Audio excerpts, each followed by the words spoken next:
Good evening, ladies and gentlemen. Woo, all right.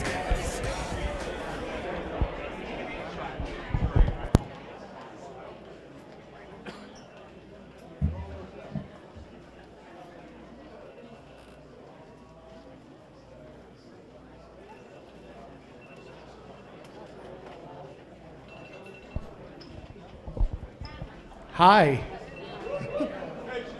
Good evening, ladies and gentlemen. How is everybody tonight? Oh, you can do better than that. I know a few of you have been outside in the tent having some hors d'oeuvres, having some adult beverages. Yeah, go ahead, please. You can sit there, that's fine. I have no issue with it. Hey, driver's meeting's over. Good evening, ladies and gentlemen, and welcome to the 34th edition of the Northeast Modified Hall of Fame and Museum Induction and Awards Ceremony. It is my pleasure, once again, to be your MC for tonight, and if you don't know me, my name is Shane Andrews, and this is a very humbling experience for me, and I'm going to tell you why. Up to about 2 hours ago, I was nervous as hell.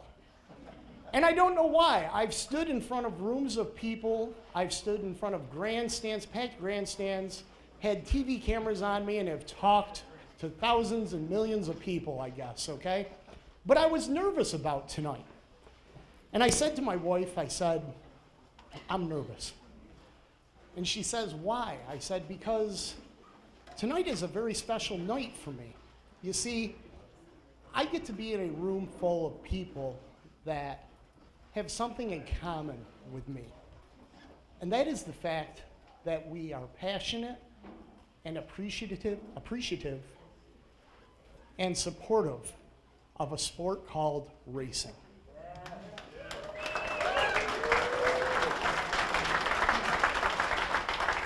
Doesn't matter what side of the aisle you're on, whether you're a spectator, an award winner, or an inductee. It's a special evening. You look around this room and you see the plaques that are on the walls of the drivers that have been inducted. You see the names of the individuals that have won awards here at the Hall of Fame.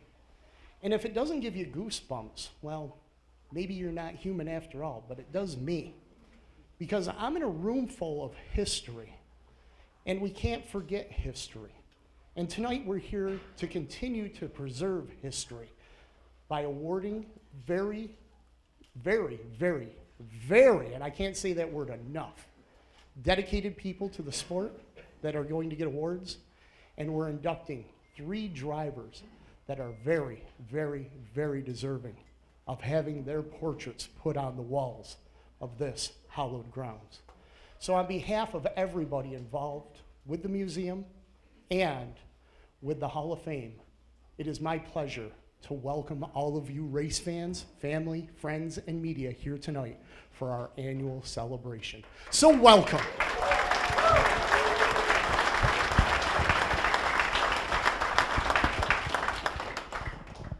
Unfortunately, we start our evening off by remembering some folks that are part of this Hall of Fame and Museum.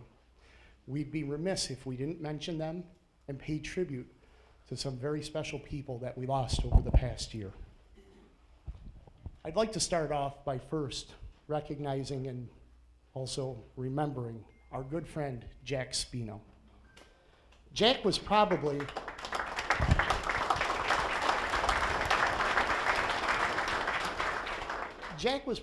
the most notable face in victory lane in Northeast Modified Racing. He was always there to greet the drivers, get them out of the car, give them that hat, get them to the stage, get them ready for the interviews. And of course, he was a longtime curator of this museum. Jack will always be remembered for his place in this Hall of Fame. Bill Rafter, a champion on both dirt and asphalt. Wild Bill, as he was known as, was inducted into the Hall of Fame in the inaugural class of 1992. And Bob Roselle, a winner of many big races while driving, and a sought-after car owner who worked with some of the best in the business, who was inducted into the Hall of Fame in 2018. I would like to ask everyone in attendance tonight to please take a moment and join all of us in a moment of silence in memory of these three great individuals.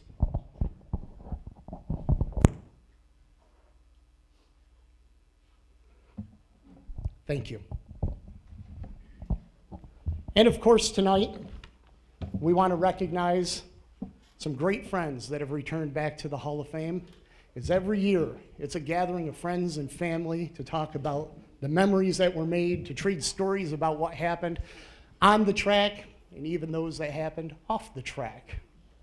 We won't tell those stories, but you know what I mean.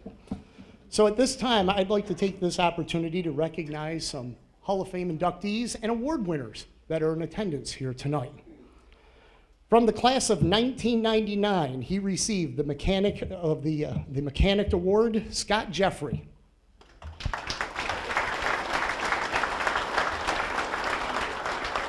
From the class of 2000, also receiving the Mechanic Award, Ken Tremont Sr.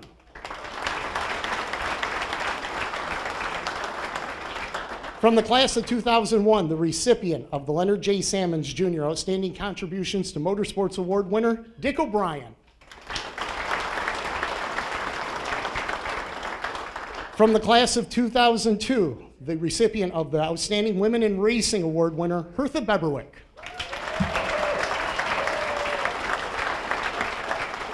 From the class of 2009, the recipient of the Women in Racing Award, Jessica Friesen.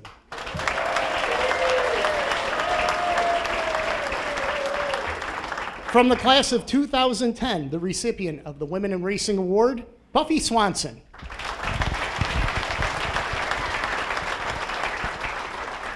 I need a little help with this one. This is the recipient of the Jack Burgess Announcers Award from 2012.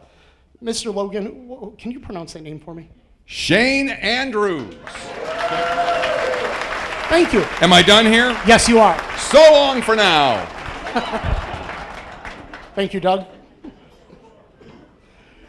From the class of 2013, one of our drivers inducted into the Hall, Frank Cozy.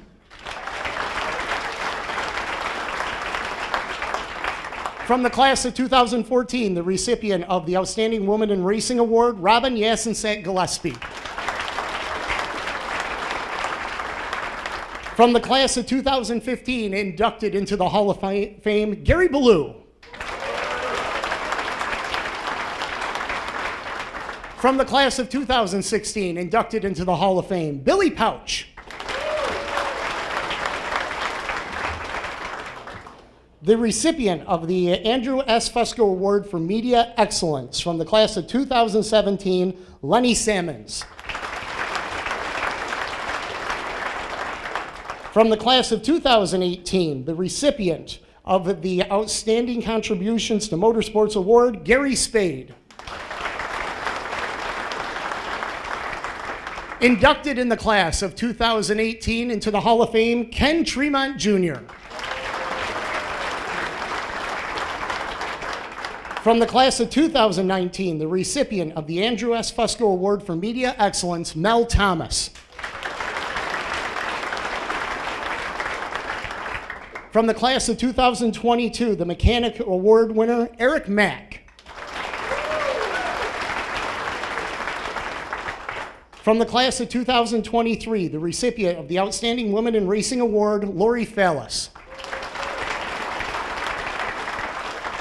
Also from the class of 2023, the recipient of the Andrew Fusco Award for Media Excellence, Pat Donnelly. From the class of 2024, the recipient of the Andrew Fusco Award for Media Excellence, Doug Logan. Inducted into the Hall of Fame in the class of 2024, Jimmy Horton. From the class of 2025, the recipient of the Andrew S. Fusco Award for Media Excellence, Fred Voorhees. Also from the class of 2025, the recipient of the Mechanic Award, Tommy Conroy. And of course, ladies and gentlemen, our recipients and drivers who will be inducted tonight are class of 2026.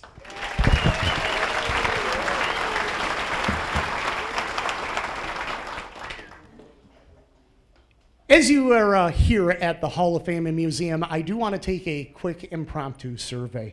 How many folks are here for the very first time tonight?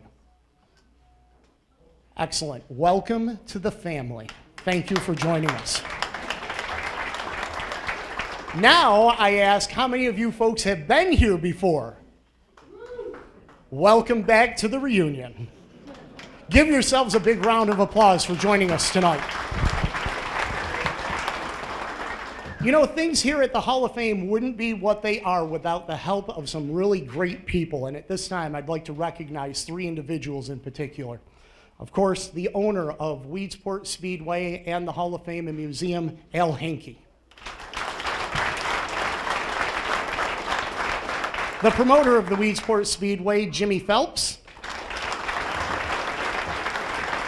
And business manager and the entire staff that she oversees, Betsy Angelone. Would you please give them a round of applause?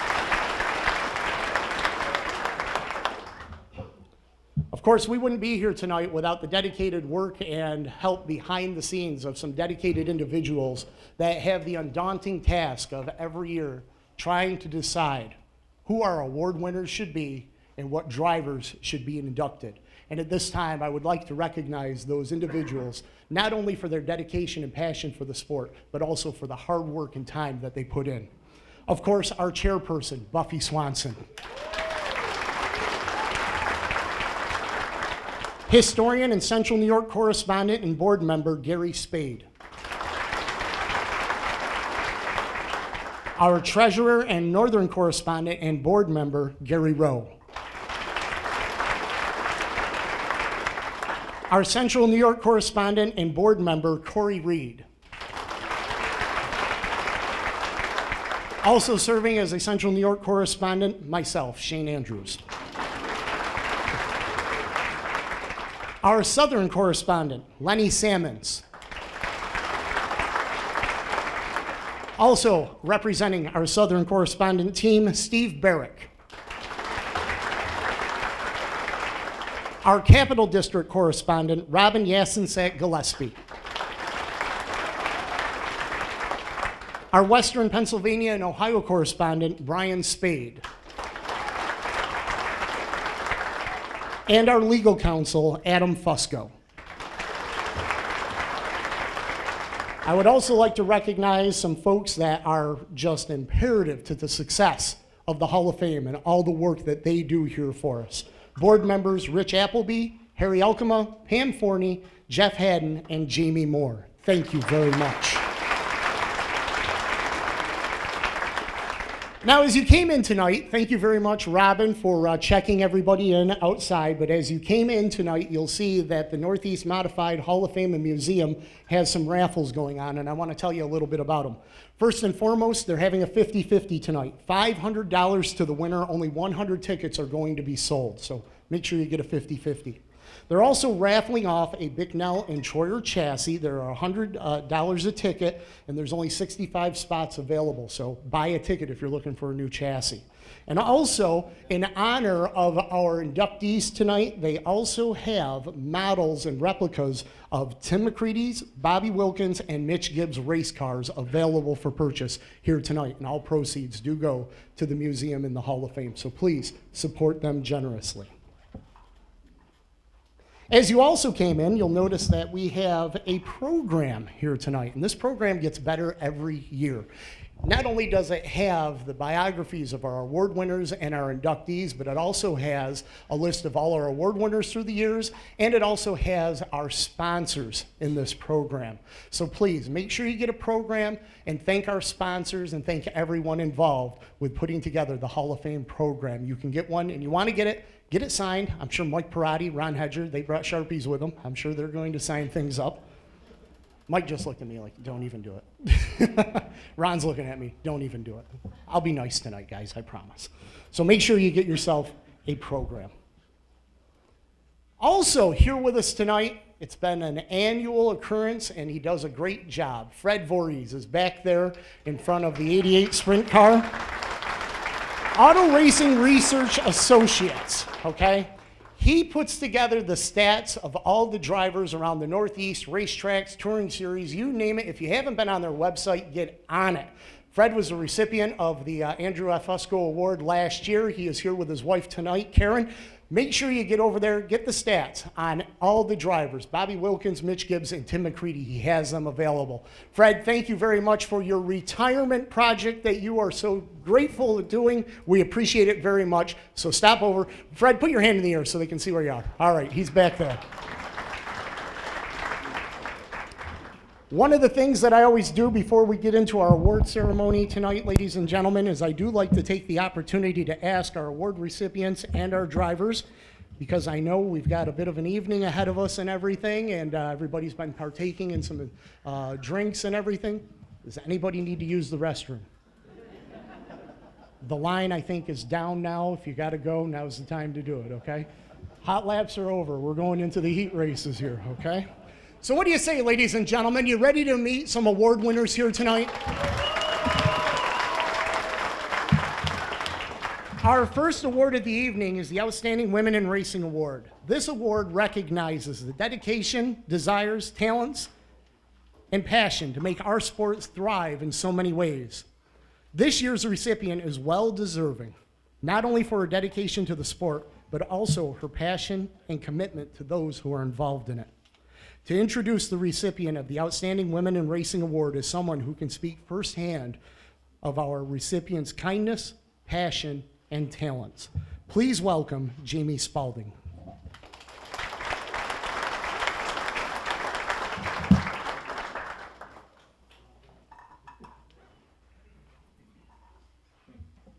Hello, everyone. Biggest crowd I've ever spoken in front of, so I'm a little nervous.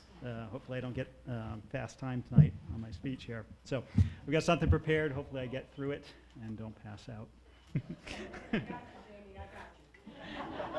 I'm confident in that statement. Hello, drivers, crew chiefs, mechanics, tire changers, announcers, water truck drivers, track officials, Hall of Fame members and inductees, and last but not least, esteemed track safety officials. My name is Jamie Spalding.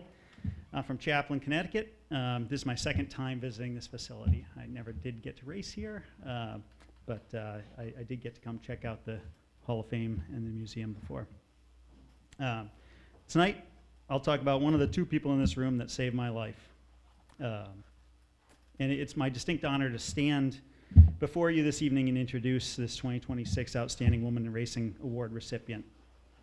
Unlike most of the people in this room, my racing career wasn't, long and storied and fantastic. It was short and tragic, but had a really wonderful, happy ending, or fortunate, I should say. So I spent about 8 years racing, and so tonight's recipient came into my life June 2015 at Glen Ridge.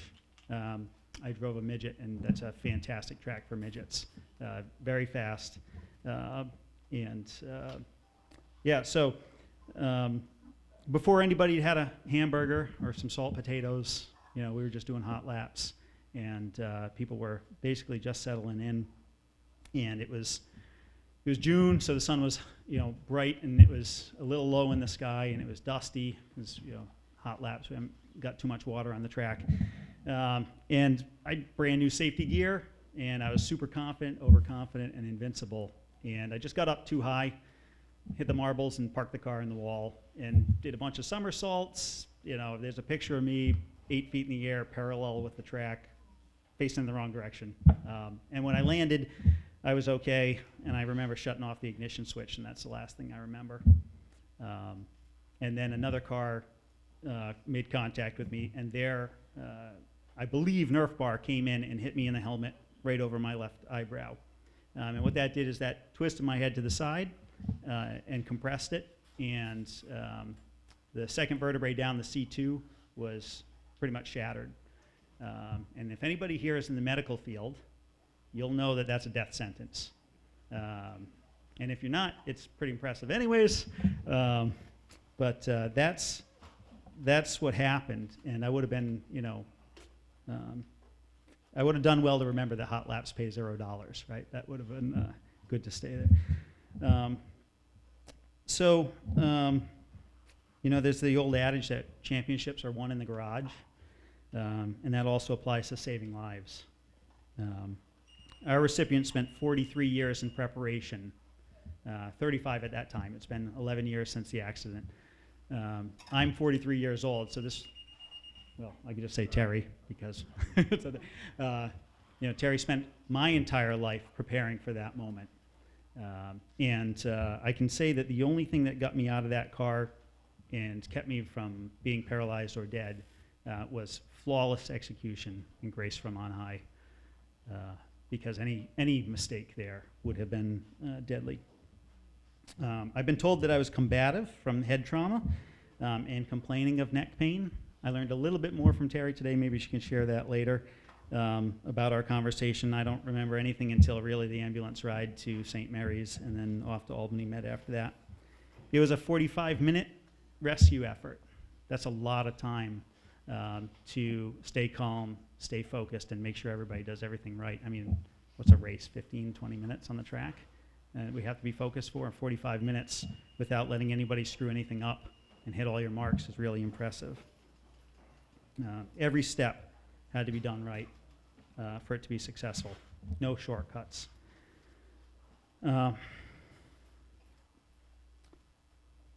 So this isn't a one-time deal, right? I'm not the only success story. There's probably a couple people in this room that have also benefited from Terri's dedication and passion. I met a couple tonight already, so I can vouch for that. But over 43 years, I'm sure there's been plenty. And I just, it wasn't for nothing. It was a catalyst for change in my life. Try not to get emotional here. So, the amount of love and dedication it takes to spend your life caring for other people and sacrificing your nights and weekends to be at the track and follow-up calls and check-ins, and we message to this day.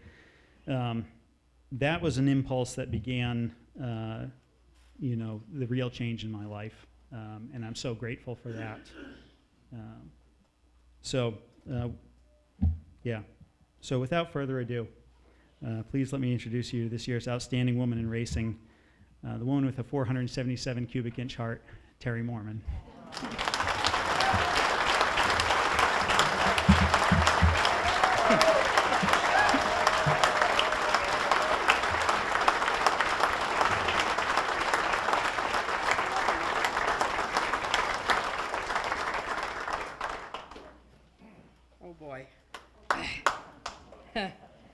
I said earlier today, this is harder for me than a 10-car pileup on the front stretch. Okay. Well, good evening, everyone. June 4th, 1983 was my first night at Fonda Speedway as an EMT. I was nervous and excited, and I wanted to make sure I did everything right and didn't screw up. That night set the tone for the next 43 years. Those feelings have stayed with me throughout my EMS career. The kind people that I've helped, comments from their families, have made me feel so grateful for the opportunity to do what I truly love. From caring for my racing hero, Lou Lazzaro, carrying him to the ambulance for the last time as he left the track, to helping bring someone back to life from a cardiac arrest, to standing here tonight with Jamie, sustaining a broken neck that should have taken his life. It truly shows why training and education mean so much. Dedication, continued training, a great team, countless memories, and numerous lives touched are what has been, and filled with a lot of gratitude, has what the last 45 years have been to me. I would like to thank my husband, Leo. Do not cry.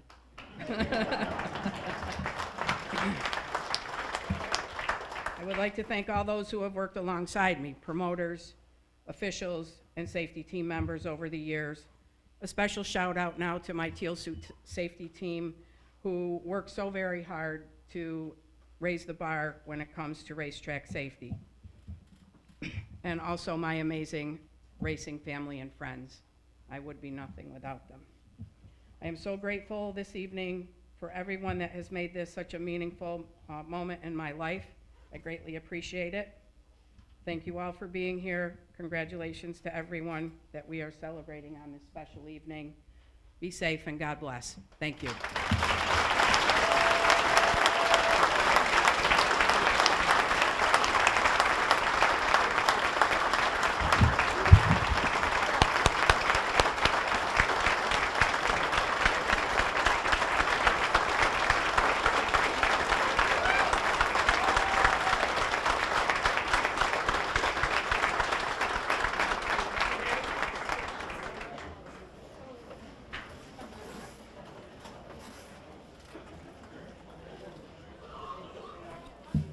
Buffy Swanson, our committee chair, making the presentation to Terri. And Terri, I think I speak for everybody in the room, and Jamie said it best, but I'm just going to reciprocate again that thank you.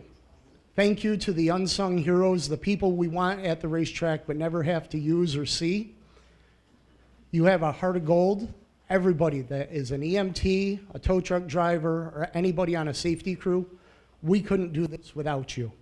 So thank you. And I also want to share with you, for the 21 years that I have been an MC for this event, that is the first time I have seen a recipient get a standing ovation.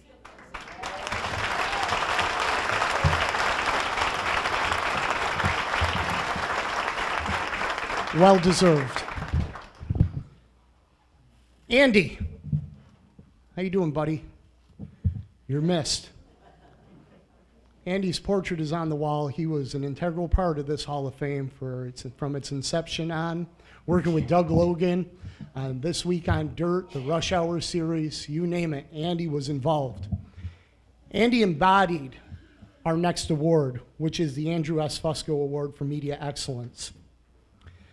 He was a loving husband, father, successful lawyer, who always remained grounded as a motorsports journalist who captured the true essence of the sport in the most professional and graceful way. Whether he was penning a column or standing in front of the camera, Andy had a gift and shared that knowledge and love and passion for racing with all of us. And each year we recognize an individual who shares all those attributes. That is the Andy Fusco Memorial Award in Excellence. And tonight, we have a very special recipient, and we have a very special individual to talk about him. To introduce the recipient of the Andrew S. Fusco Award for Media Excellence, please welcome someone who's been interviewed by our recipient a number of times and a member of the Northeast Modified Hall of Fame as he was inducted in the class of 2018, Kenny Tremont.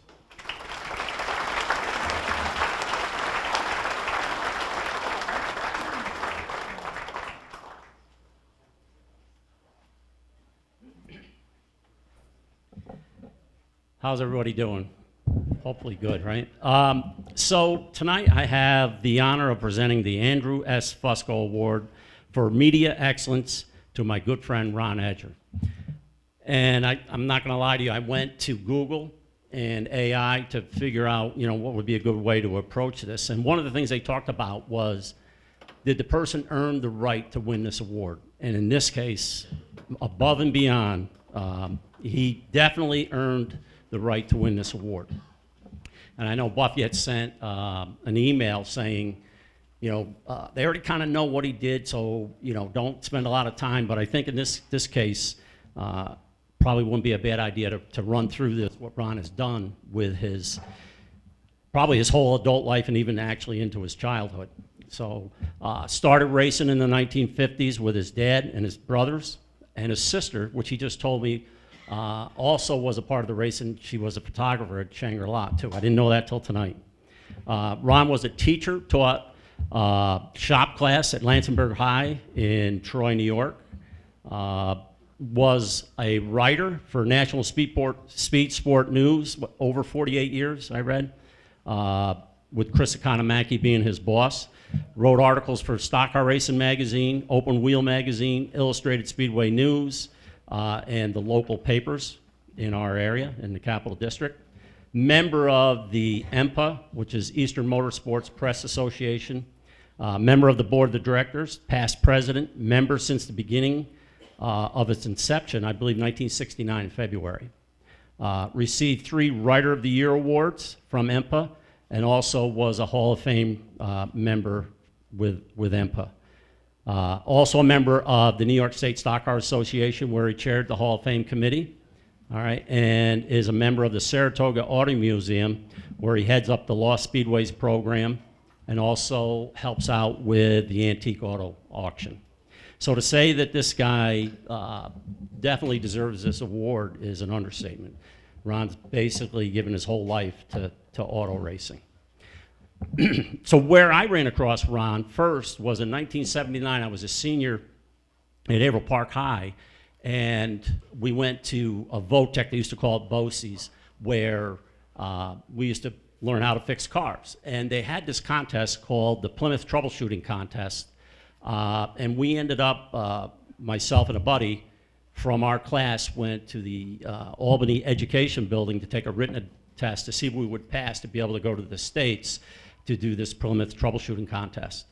While I was there, this guy meanders over and starts talking to me. And he knows me, and he knows everything about me. And then I finally find out it was Ron. Ron had a couple of his students from his auto shop class there too as well. So that's where I first ran across Ron. So our friendship goes back to at least 1979. So, you know, we've got deep roots, I guess you could say. All right. At that point, I didn't know, you know, really who he was. And I thought, you know, the Tremonts had the racing bug bite us pretty hard. But then once I got to know Ron, I think his family's got it worse than I do. You know, your brothers, you know, building super modifieds, NASCAR modified driver, NASCAR inspector, your dad basically being the guy that kind of is to blame for starting you all on this path of auto racing. So to say the least, he's definitely been involved in racing for a lot of years. All right. So at that point, we developed a friendship, and Ron actually acted as a mentor for me. And I've had a lot of mentors through the years. My dad, Chuck Ely, Bob McCreadie, Will Cagle, all people that I could go to ask questions. And they're always very good, had the time to spend with me. And Ron was one of those guys, but he wasn't the guy who was going to help me with the chassis setup. He was the guy who was going to help me with the press. And actually, Ron and I put the first sponsorship proposals together, and that had to be, you know, in the early 1980s. And he was the first guy that would help me with that. I had not a clue, but we put a bunch of sponsorship proposals together, and I immediately learned that I'm going to spend, you know, a bunch of money, send out about 100 proposals, and I think we got about 3 responses at that point. So I got introduced to the sponsorship program through Ron. Ron also wrote some press releases for me, got me on some of the local sports talk radio shows in the Capital District area. All right, Ron kind of roped me into bringing the race car to his shop class and talking to, you know, his shop kids, you know, about racing. And then also Ron suggested that I take the Dale Carnegie course, which I think when Ron got done watching me interact with his shop class, he probably figured I needed the help with Dale Carnegie. But that was a good thing, and I did that, and it was good advice at the time.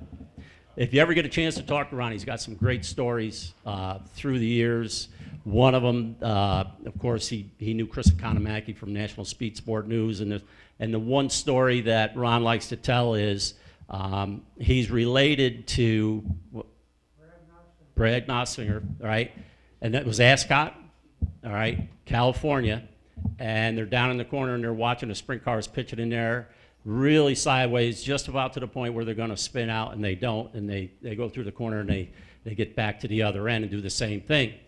Chris Economaki's there, as well as Jimmy Stewart, and he's the Formula One driver, right? And Jackie Stewart, I should say, not the actor, Jackie Stewart.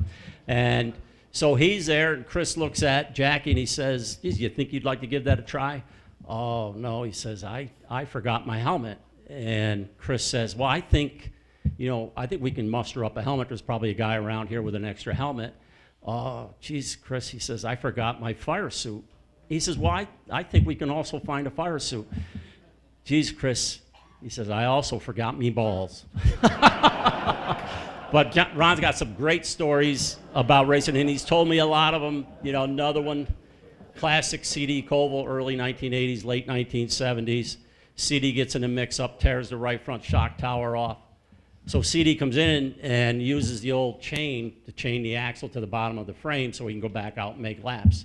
So he's back out there running. Ron says he comes back in, and he tells the crew, hey, take that chain up a link. He says, I think I can do better. I don't even know where he wound up in that race, but he did win it with the chain. Wow, there you go. That makes that guy extra special good. But Ron's got some great stories. And if you ever get a minute to talk to him, it's definitely worth sitting down and listening to a few of them, all right?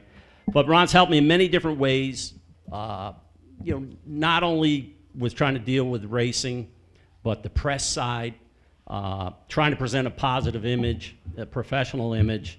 Ron was a big factor in that, all right? I think Ron believed in me when I was young, when I probably didn't believe in myself. But Ron believed in me. So I know that I'm a better person because Ron Hedger was involved with my life, and I know racing's definitely better off because Ron's in it. So congratulations, Ron.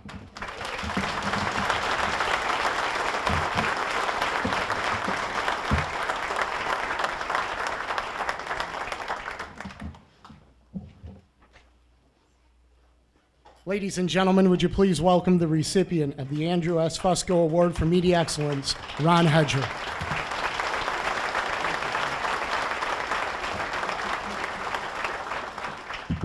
How old am I? I'm so old, I knew Kenny Tremont when he had more hair than buckwheat. And I've been involved with Kenny for a long, long time. The thing I'm proudest of in racing, I kept nagging at him to go to work at Hudson Valley as a teacher.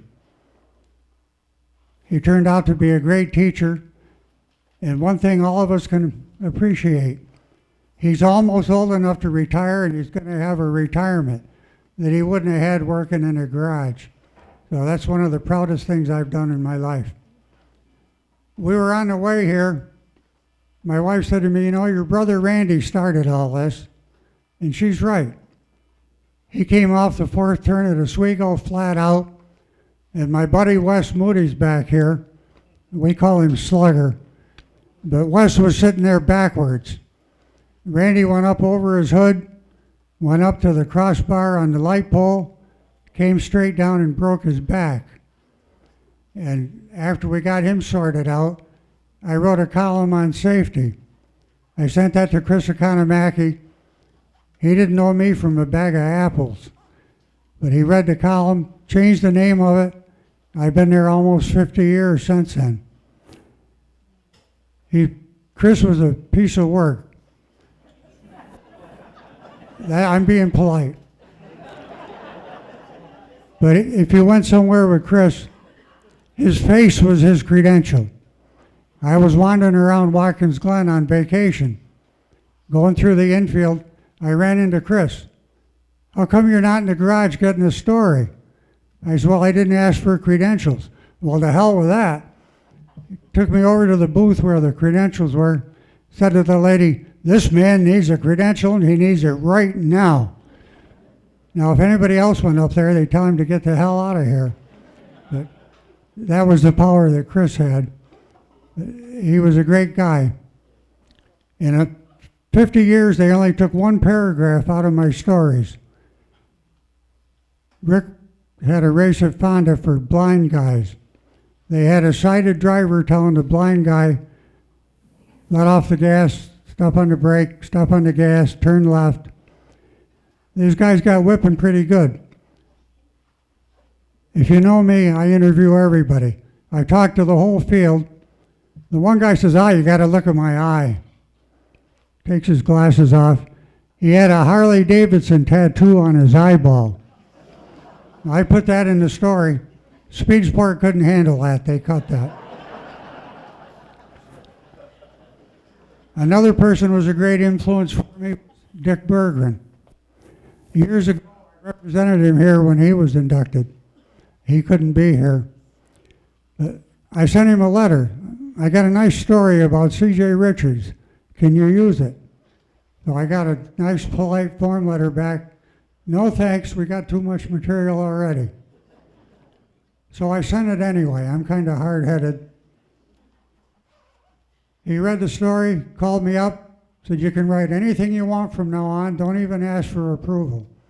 So I did that until the magazine went belly up. I was the last guy off the ship when they went down in flames. So Dick was a great guy. He taught me a lot about racing. So I owe Chris Economaki, I owe Dick Berggren, and I owe my wife Lynn.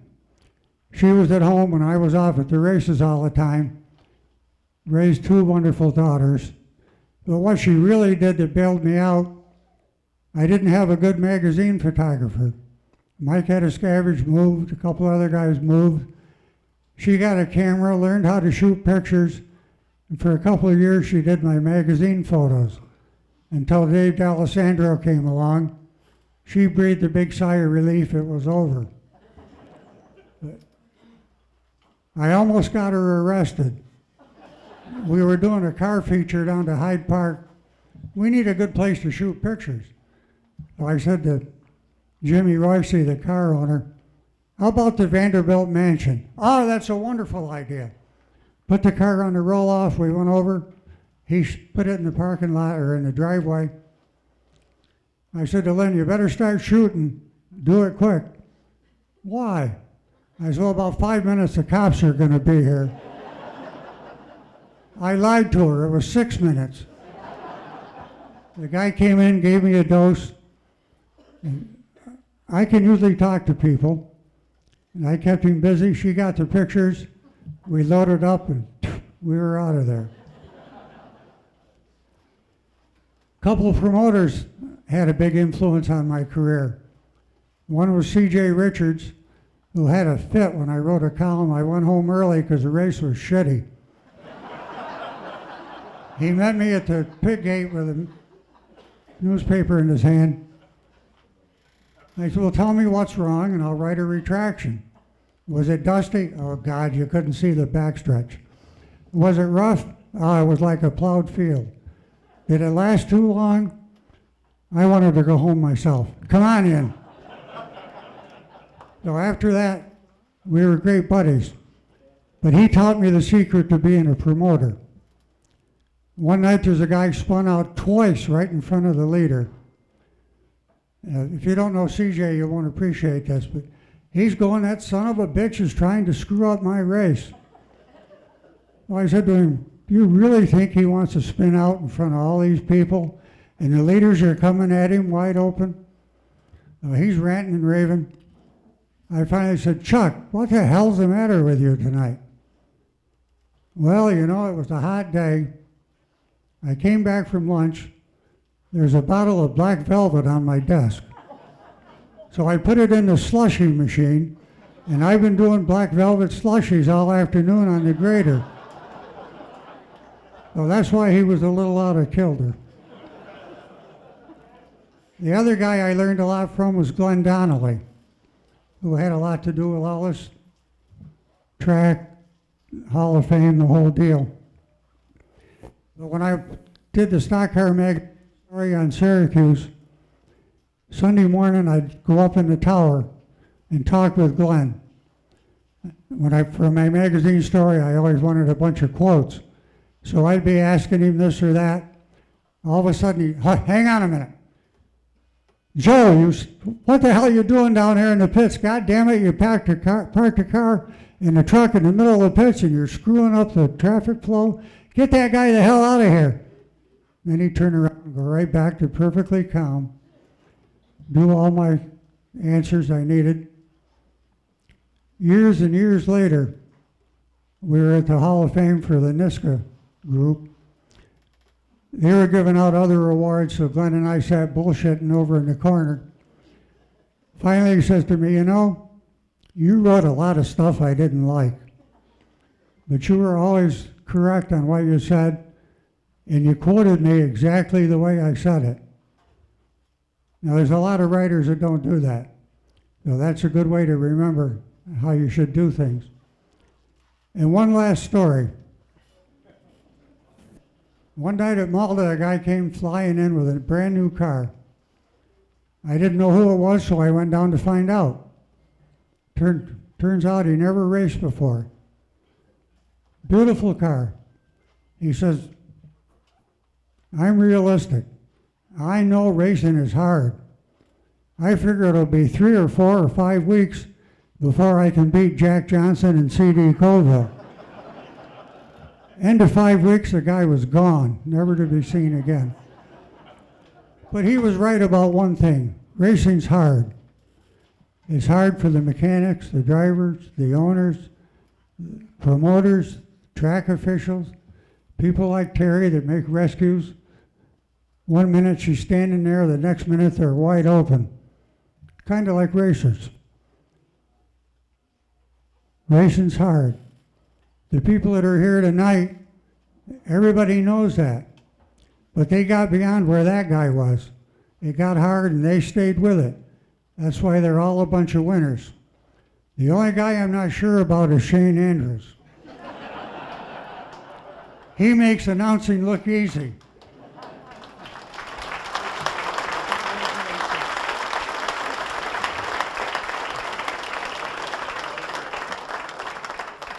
Ladies and gentlemen, that is a tough act to follow. Please, once again, give a big round of applause to the recipient of the Andrew S. Fusco Award for Media Excellence, Ron Hedger. Presenting the award is our legal counsel and son of Andy, Adam Fusco.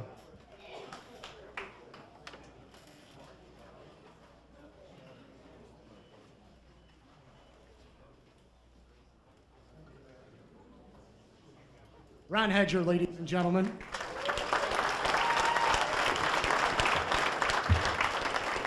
At this time, I would like to turn the microphone over to our legal counsel here at the Hall of Fame and Museum to say a few brief words. Adam Fusco.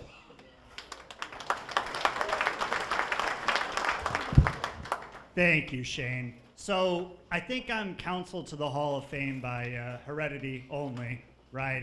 I'm glad to follow in my father's footsteps. One of the things my dad taught me was this place runs on the horsepower of volunteers. You see the folks over behind the checkered table here running the raffles. They are the ones who keep this place going day to day. And it's your support and it's your donations that keep this wonderful museum and Hall of Fame going. We have a couple of wonderful raffles that are still open. Got a dirt pit bike, which is still, I believe, open. I think the 50-50 is closed because you've all done so well. And I also see that there is a raffle for a new Bricknell chassis and a new Troyer chassis. I drive a TD2 at Glenridge Motorsports Park on Sunday nights. So I'm going to get off the mic and go put in my bid for a brand new Troyer. I hope all of you do not win. I hope I win. Thank you so much, and if you can keep it going, please do.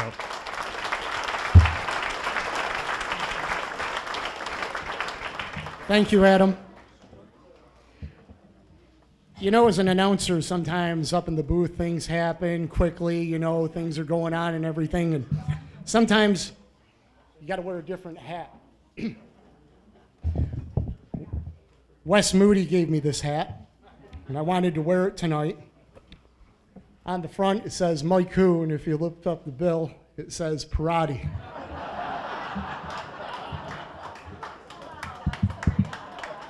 So the story behind the hat goes a little bit like this, and I'm paraphrasing Mr. Moody, thank you very much. They built a car for Mike to take to Syracuse one year, and the car was badass fast and ended up qualifying in the top 6, probably could have got to the top 3, but nobody knew who Mike Perrotte was. So they had a hat made up, said Mike who? Perrotte. This is a comfortable hat. Our next award, ladies and gentlemen, is the Leonard J. Sammons Jr. Award for Outstanding Contributions to Racing. This award recognizes individuals who have gone above and beyond what we see when it comes to the races. Contributions that have helped mold and change our sport for the better. to introduce our recipient, please welcome a driver who pulls no punches. And you know, I know racers do this. When you look at the racing calendar, you always take that red pen and circle that one event you can't wait to get to. Well, I circled on my agenda in red pen this one because Frank Cozy, who was inducted into the Hall of Fame of 2013, is here tonight to talk about our recipient of the Leonard J. Sammons Jr. Award for outstanding contributions to racing.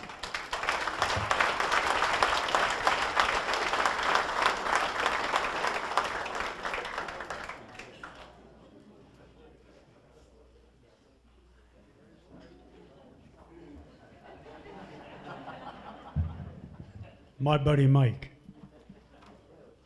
Before I start, I'd like to say a few things. Unfortunately, this week, last 2 weeks, we lost two good friends of ours. Bob Cosgrove, who lettered my cars he's the only guy to letter my cars for 40 years. And he lettered Mike's cars for many years. I don't know how many. And a longtime crew member of mine, Chip Morgan. I just thought I'd mention their names because Bob Cosgrove has a lot to do with how me and Mike hooked up many years ago. So I'll get into that little story right now. In 1987, a lot of you weren't born, I get it, I understand. We went to Super Dirt. I don't even know what they called it back in 87. They might have called it whatever. We just called it Syracuse. And you know, it was a big deal back then, as it always was. And when they got 80 or 100 cars, and this guy from, I don't even know where the guy was from, time trials in the top 6. I believe it was 87, Mike, correct me if I'm wrong. This particular here, Bob Cosgrove, our friend who just passed away, the letterer, went with me, and he normally didn't go. And something happened after Mike time trial in the top 6. And I said to him, he said he's building this Perrotte guy up, and I said, well, I'm going to go down and take a look at this guy, see what this guy looks like. And I went down, and I pretty much figured he was just another punk racer. And little did I know he was a Golden Gloves champion, and he could probably knock my head off. So anyway, later on during the week, his motor expired. I don't really exactly remember what exactly happened, but our friend Bob Cosgrove comes to me and he said, I know you have a spare motor. Would you mind loaning it to this Mike Perrotte? And I'm like, well, I don't know Mike Perrotte, but if you say he's okay, I'll loan him the motor. And what I don't remember is what happened after that, but I do remember them coming down and getting the motor. And I remember as they're pulling away in the back of the pickup, our friend, Bob Cosgrove says to me, don't you worry, I'll get you your motor back. And then he walked a few more steps and he said, I can't guarantee it's going to be in one piece. And like I said, I don't remember what happened after that, but that started our 40-year friendship. Now that's the nice things I have to say about Mike. And because we're with children and some God-fearing adults, we're going to leave some of them out. But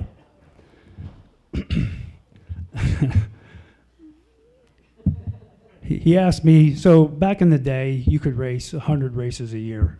When every track was a dirt sanctioned racetrack, you could load up on a Monday and just take off and race anywhere, and you didn't have to go through all the bull we have to go through today to race 2 nights a week. So we had, in July, we had been racing almost every night of the week. And it was me, and I had 2 full-time guys working for me on the car. And we had run like 10 nights in a row. And then we were going to Canada to race. And Mike was promoting Airborne. And he calls me up and he said, look, I really would appreciate you could stop back at Airborne after you get done at the Canada run. And I said, well, Mike, it's a lot of races in a row, but let me see what my guys think. If they want to swing in there, we'll do it. Because he said, all you got to do is just swerve off at 87 and you're there. So I'd never been there. So my guys said, all right, if it's for Perrotte, we'll do it. And so I called him up and I said, look, I'll come, but I do not want to be starting dead last in the heat race. And of course, Michael went, because Mike's voice never raises, and he went, "Don't worry about it. You're in." Okay. So I took it to heart, and I said, all right, don't prepare so hard.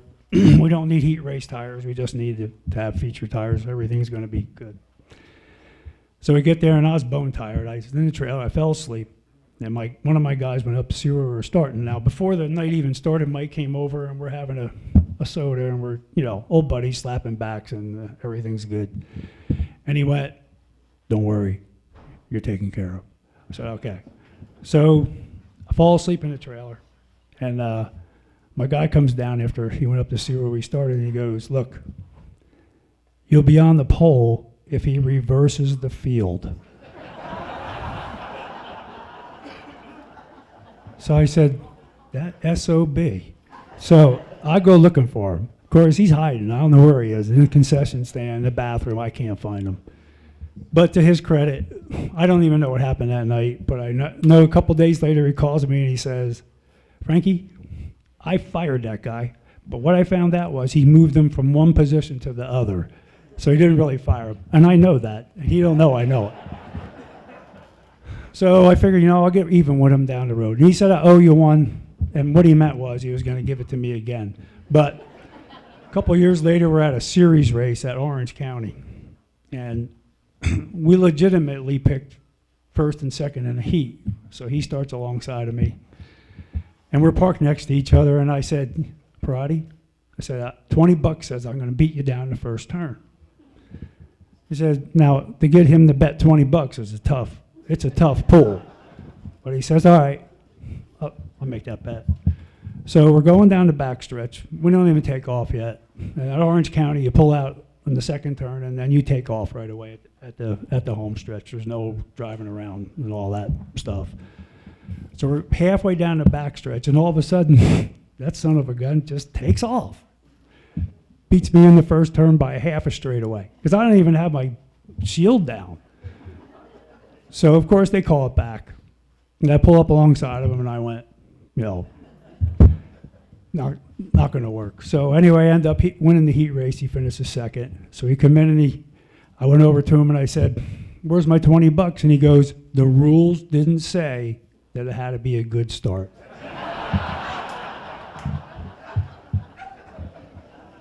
Needless to say, I did not give him his $20. Anyway, Mike's a pretty good racer. Got about 50 wins. I looked it up, Mike. That's how I know. Several track championships up in the North Country where everybody knows hard racing. And not only that, he was a really good dirt official. And I thought he did a really good job being a dirt official, and this is how I know, because I used to like to call him and rattle him, and I used to call him and say, "Mike," and I got to understand we're very close friends.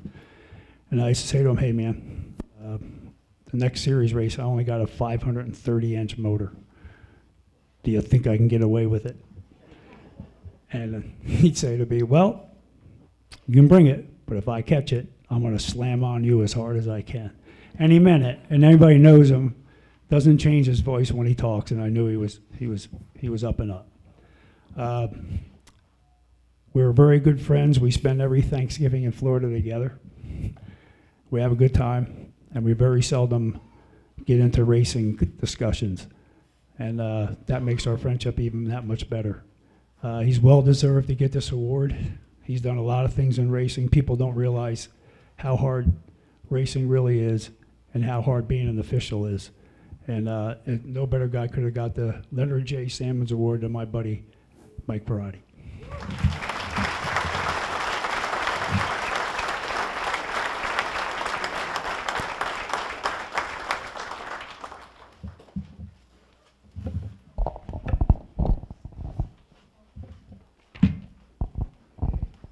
Joanne Davies wanted me to give you this. She wrote you your acceptance speech tonight. That's it. Okay. Joanne Davies says she loves you. That's a good one. That's a good one, isn't it? Mike, congratulations, man. Thank you. There is a a friend of mine who you know very well by the name of Dan Martin. Yeah. And him and I had a conversation when it was announced that you were going to get this award. And there was one word that both of us agreed on that personifies you, and that is the word respect. You've earned the respect of not only the racers, but also the track promoters and the officials that you worked with. This is a well-deserving award, Mike. Congratulations. Thank you very much. I have to thank my parents, especially my father. He used to give me a kick once in a while if I was getting disrespectful, but that comes from parenting and school and everything else. And I want to thank everybody that's helped me throughout the years of racing and life. It's been great. I appreciate everything. In the time that we have known each other, and we've had the opportunity to work together on the Super Dirt Series when you were the promoter and the administrator, and I was the announcer, I learned a lot about you, Mike. And one of the things that always stuck out to me was the diversity in your background. It wasn't just racing. You've done a lot of things in life that have helped prepare you for racing, isn't there? Yeah, exactly. I just woke up and did what I wanted to do every day, and so, and I've been, like I said, I've been lucky. I have a good partner, Betsy. She's in Florida right now, but everyone I surround myself with, Frank and all those people, everybody, Mike McGinn and George Huddy, and I hate to mention anybody because I always forget Wes Moody and Bruce. It's just the people you hang out with that rubs off on you. When you surround yourself with good people, like you said, it rubs off on you, and it also helps mold you as a person, doesn't it? I think so. I think it molded you into a hell of a guy because you're one of my favorites. Oh, thank you. I appreciate that very much. Even those late night texts when you were texting Shane, but it wasn't me. It is my son. Yeah. But it's always nice to hear from you at 11:30 at night. Yeah. It's. I didn't name him after you, by the way. I don't blame you. No, you're a great guy. Thank you. Mike, congratulations, man. Well deserved. So happy to see you. Thank you very much. Ladies and gentlemen, Mike Perrotte.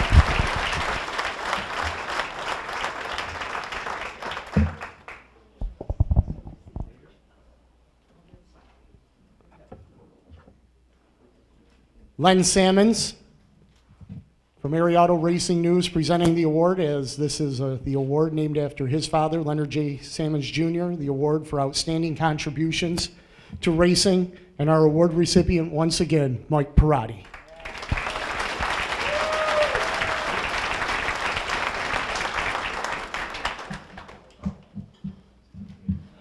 Our next award recipient tonight is our Mechanic Engineering Award. This award recognizes some of the most talented individuals who are not behind the wheel. I've said this before, and I'll continue to say it. I'm envious that somebody can take a piece of paper or a concrete floor or a dirt floor and just etch out something that they see in their mind and then be able to build it and put it together, make it tick, to know all the intricacies of the components and how it works. And that's what this award is all about. It's a true talent to be able to watch a driver on a track and know exactly what the race car is doing without a single word being spoken.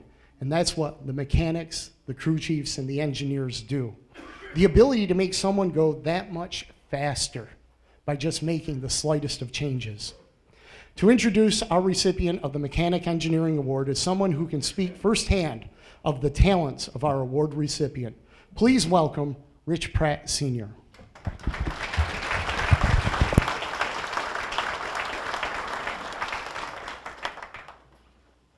Thanks, Shane.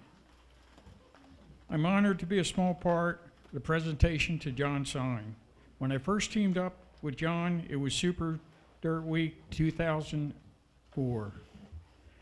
We were looking for someone with experience that week little did we know that would last 14 years. John's dedication to the team was really unbelievable. While car numbers and sponsors would change, John stayed with us. He would come to the race shop Tuesdays, Thursdays, and Sundays, and if needed, spent more time. He was there. He was so talented, he would build bodies, repair frames, rebuild rears, trans. even get into the engines if needed. Earlier I mentioned John came to the shop for 14 years, which was unbelievable, but the unbelievable part was he drove an hour and 15 minutes each way to get to the race shop for 13 years. You may remember I said John was with us for 14 years, not 13.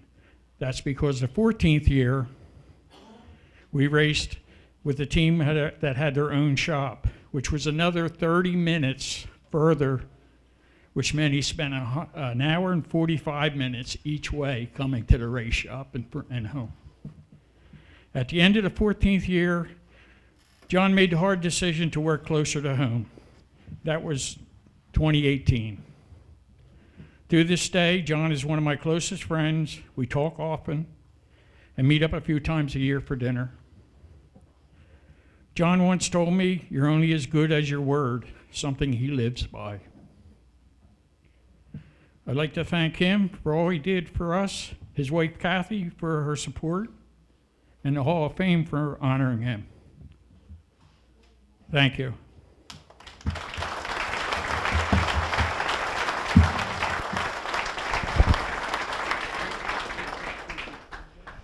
Ladies and gentlemen, would you please welcome the recipient of our Mechanic Engineering Award, John Sign.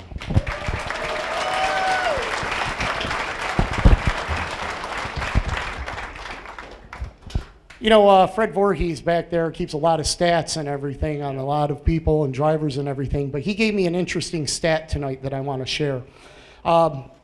There was a school called South Hunterdon Regional High School, and in 1976, in this small town of Lambertville, New Jersey, a class of only 136 students, you and Fred graduated together. Yes, yep. And I was probably number 135. Fred, do you have the stat on that? No. Back-to-back years, two guys from the same high school getting an award. That's pretty cool. Flemington. Yeah. Everybody went to Flemington in our area. That's where you got the racing bug. Yes, I knew how to get there when I was probably 12 or 13. What drew you to the mechanic side but not the driver's seat? Well, I started when I was like 17, 16, and I wasn't very good. So I actually went broke, didn't have enough money to do it. And then I heard there's this kid in Stockton, his name's Billy Pouch. And I said, well, maybe if I go to his shop, maybe I can learn some stuff and get better at this. Well, I just stayed. I didn't have the money, and you know, he's one of the best, and it's easy to win when you got one of the best drivers in the car, you know. It's hard today, and it takes a really good driver, and I'm proud to be a part of that. Over the years, you've worked with some great drivers, some great teams. There's got to be a couple of memories that jump right out to you. Do you want to share them? Richie Pratt, we won both races at Walsh Stadium, the Turkey Derby. First time there, and never want to go back. It's cold as hell there. But to go to a race one time and win both features, I'm proud of that. Billy Pouch, you know, Victoria, Syracuse, the small block race, and many, many races. When you went to the racetrack with him, you went to win, you know, and it was easy. And even with Richie Pratt, him coming up, I mean, we won a lot of races together. And you know, sometimes at Georgetown, we won the small block race and the big block race. So I'm proud of those nights. When you look at the wall over here that has the name of all the recipients of this award, there's some impressive names that are on that wall. I'm shocked. Shocked to be there. Why? I never kept count of anything. You know, I never counted the wins, championships. The only thing I was worried about was the next race. Get the car ready for the next race. Have it as good as you can so that the guy's name on the roof could win. And to me, that's what it was all, you know, that was it. You might be shocked, but I can tell you that there are a room full of people, and the drivers that you worked with and car owners that you worked with are not shocked that you are here today. It seems that way. Yeah, I'm very, very honored, and like I said, shocked, and even emotional about it. Congratulations. Thank you. Ladies and gentlemen, the recipient of our Mechanic Engineering Award, John Sine. Central New York correspondent and board member Corey Reed making the presentation.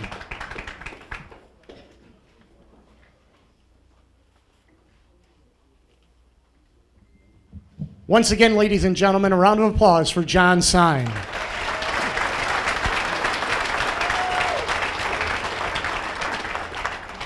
I do want to take this opportunity to remind everybody at the conclusion of tonight's event, two things. We are going to take pictures. So our award winners and our inductees, please stay around. Family members as well, please stay around. Lori Fallis, where's Lori? She's right here. Stand up, Lori, so everybody can see you. Lori Fallis, ladies and gentlemen, making her stand, okay? She will be coordinating the pictures, okay, at the conclusion of the ceremony tonight. Also, at the conclusion of the ceremony, we are also going to have an after party down at the Speedway. Everybody is invited to come down, mingle, have a couple of drinks, and have a good time and reminisce and tell some stories. And this Sunday, here at the Weedsport Speedway, it is the Hall of Fame 100 for the Super Dirt Car Series Big Block Modifieds. We are going to have an event here, and we invite everybody to come and join us on Sunday as well. Our next award is the Gene DeWitt Car Owner Award, and it's presented each year to an individual or partnership that has excelled in the ownership ranks of modified racing. Like Gene himself, these owners are the backbone of keeping some of the most legendary drivers behind the wheel. These owners are cheerleaders. They're the finance. They're the glue that keeps the race teams together. Many drivers that are on these walls wouldn't be here unless they had a great car owner behind them. To introduce the Gene DeWitt Car Owner Award recipient, please welcome one of his drivers who knows firsthand the dedication of our award recipient, as he was one of his hired guns in his potent rides. Please welcome a member of the Hall of Fame who was inducted in 2024, Jimmy Horton.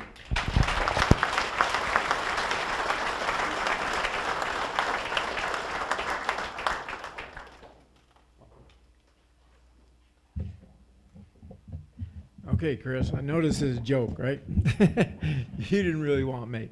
No, he's a person. You know, he loved racing. And probably years ago, when I started at Middletown, he was sitting in the grandstands watching me cheering Buzzy Ruderman and Kegel on. He didn't care about you, Gary. He didn't like you.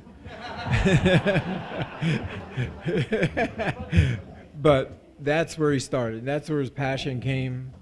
And, you know, as a businessman, I won't even go there. You know, he's just over and above on the business end of it with Homeowner International and, you know, everything he's done with that company.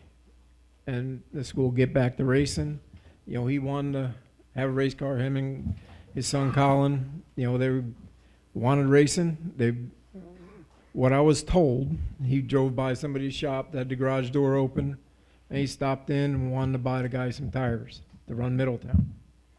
And that's where it kind of all started with Matt Janiak. And then he got tied up with Willie Akmodi, and they started putting a whole bunch of teams together. And I was driving for somebody, and I heard about it, you know, and what he was doing and what Willie was doing and all the stuff they had going on. And I said, this is just, he's crazy. But, you know, he was doing what he wanted to do. And, you know, finally, you know, everything came ahead, and he got Gary to come up, and they put a car together for Syracuse. Just so happened that year at Syracuse, I didn't have a ride. And I was walking around the pits, and Gary bumped into me, and he says, you got your stuff? I says, yeah, it's in the car, but why? He said, I don't know how long my deal's going to last, so I'm going to need a driver. Well, about that afternoon, I hear my name entered. Go to the 14J. I said, oh, boy, this ain't good. So they gave me the ride at Syracuse. I met Chris very briefly on Sunday afternoon, just before the race started. Hello, Thank you for the ride.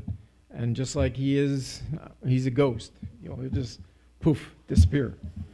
And I didn't really talk to him much over the winter. I went up to the shop. Willie said, we'll put something together. We'll back up a little bit. I run Eastern States for him. And I walked in there and he had my number 43 on the car. I said, oh, what's this? This is pretty neat. And that's where it stayed. And we talked over the winter. We were going to do some stuff early in February. We changed it a little bit because we felt we weren't ready. He got Stu and started putting some stuff together, which was great. And then he called me and said, I want you to run Middletown and whatever you want to do. I said, well, what's whatever you want to do? He said, run Middletown, help my teams, and race wherever you want. Enjoy yourself. And that's what he just kept saying to me, and it wouldn't sink in. Enjoy yourself. And he just kept telling me, do it. Just have fun. Sometimes take it way too serious. But that's the way I was always brought up, and that's what we wanted to do, is race seriously. And so we started doing some stuff, and then we decided that we changed a lot of stuff in the Hallmark racing. We got everybody not under one roof, let everybody have their race teams. And he didn't really tell me, but I sensed it where I was, make sure everybody's good, keep them in line. And this, here's Stuart Friesen in this whole bunch. And his last word, he says, keep them in line. I said, everybody? He says, all of them. I said, okay. So that's what we did. We built our own teams, and, everybody had their own race cars, and, it was me and Stu just kind of racing everywhere. The other teams were running just Middletown. And, it was just, I started calling him the captain. He'd call me up and said, if you had a little bit of luck once in a while, you'd do pretty good. Yeah. But we won a championship at Middletown for him, and we just enjoyed ourselves. We had just a lot of fun, and we just had a friendship. It wasn't that we had to talk every day. It wasn't that we went out to dinner every day, every week. We go to a racetrack, and all of a sudden, I'd look out the back of the trailer, and there he was, standing around. What are you doing? Well, you ready for tonight? I said, well, get it together, old man. You got to race. And, that's the way he was. Then he would go to all his teams and talk to them, and the ghost would leave.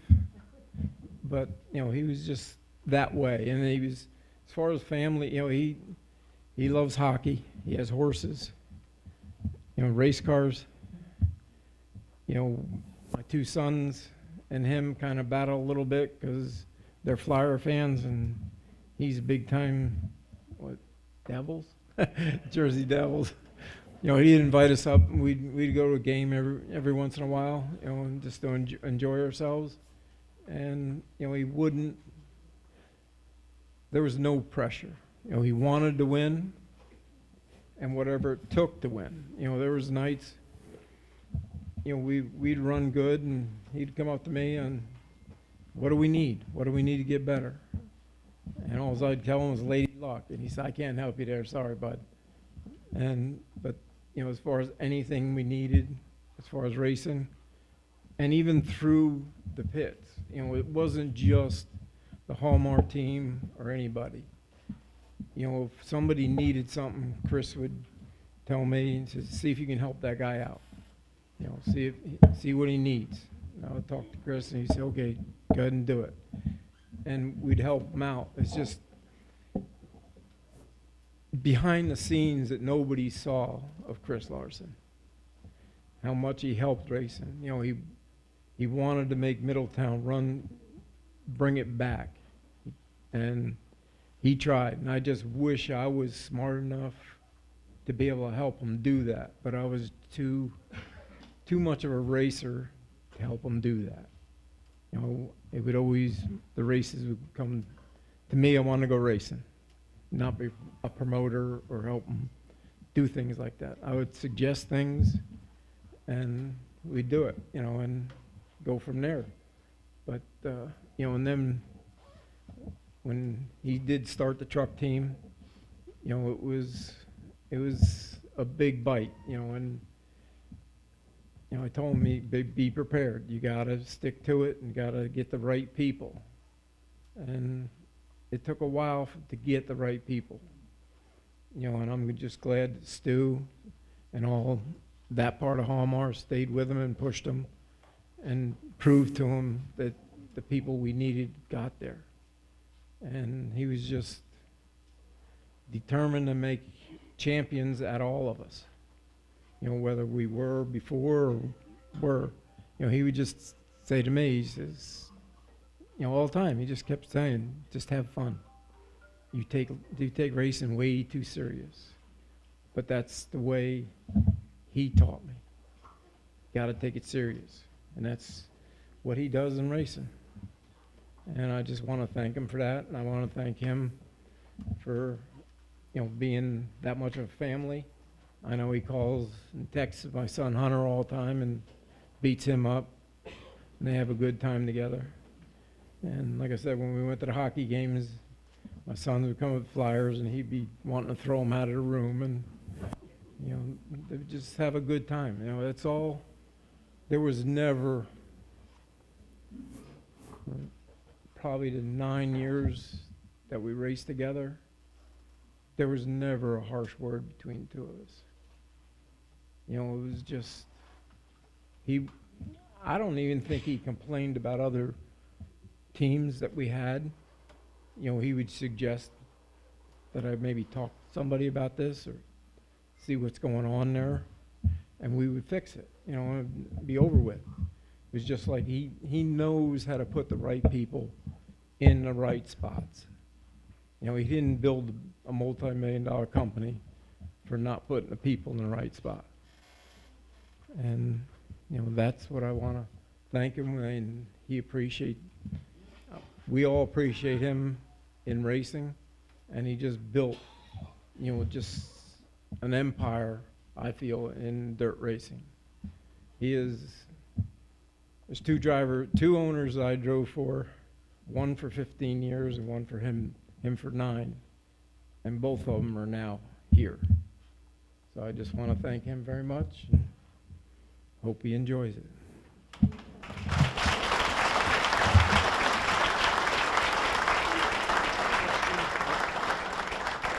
Thank you, Jim. Ladies and gentlemen, please welcome the Gene DeWitt Car Owner Award recipient, Chris Larson. You know, first I just want to thank Jimmy. That, you know, obviously that was heartfelt from him, and you know, Jimmy and Lisa and their sons are like family to me, and Jimmy's a good friend of mine, and he's right. He was the mentor of the team. You know, even you know, a team with two talented drivers like Jimmy and Stu. Stu at that time, you know, needed a little mentorship, and I think he made Stu more professional and even better than, and he's become even better since then too. And I also want to congratulate all my fellow awardees. I still find it hard to believe like I'm even here. Well, it's great to have you here. As an announcer, I've said your name probably 1,000 times, and we finally had the opportunity to meet firsthand here tonight. And one of the questions I've always wanted to ask you, as a successful businessman, you have an eye for talent. And you parlayed that over to your race teams, and it probably was easy to see the talent, obviously, that you picked out. Yeah, well, you know, I had the really the unique honor of working with what I think are the 3 generational talents, right? Gary, you know, was part of our team, getting it started and everything, and Jimmy, obviously, and Stuart. You know, Stuart, you know, he could just be a flash in the pan, but you know, we'll see how his career unfolds, right? No, and the 3 of them can drive anything, right? There's no one-trick ponies in this group of, of Hall of Famers. And, they played well off of each other. And I didn't really look, obviously, Stu is the one that jumped out for me the most with just based on talent, right?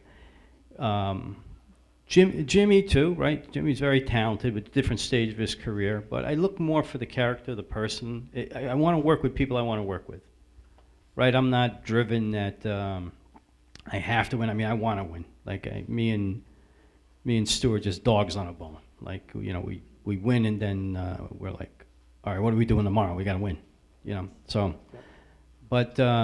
I like to work with people I like to work with. So, we had a lot of other drivers on our team, and it was because I wanted to work with those guys, and I wanted them to succeed. And, not all of them did to the level of Jimmy or Stu, right? But it was fun for all of us all the time. If a business owner came up to you and said, Chris, I want to start a race team, what advice would you give them? Don't. No. So.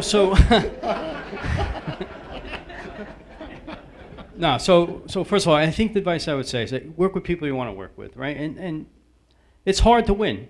I know that seems stupid coming from somebody who works with Stuart Friesian and Jimmy Mohrman, but it's hard to win in this sport, and you have to get beyond the winning as being your only satisfaction, right? So, when me and Stu started the truck thing, we just thought, well, we'll kick everybody's ass like we do on dirt.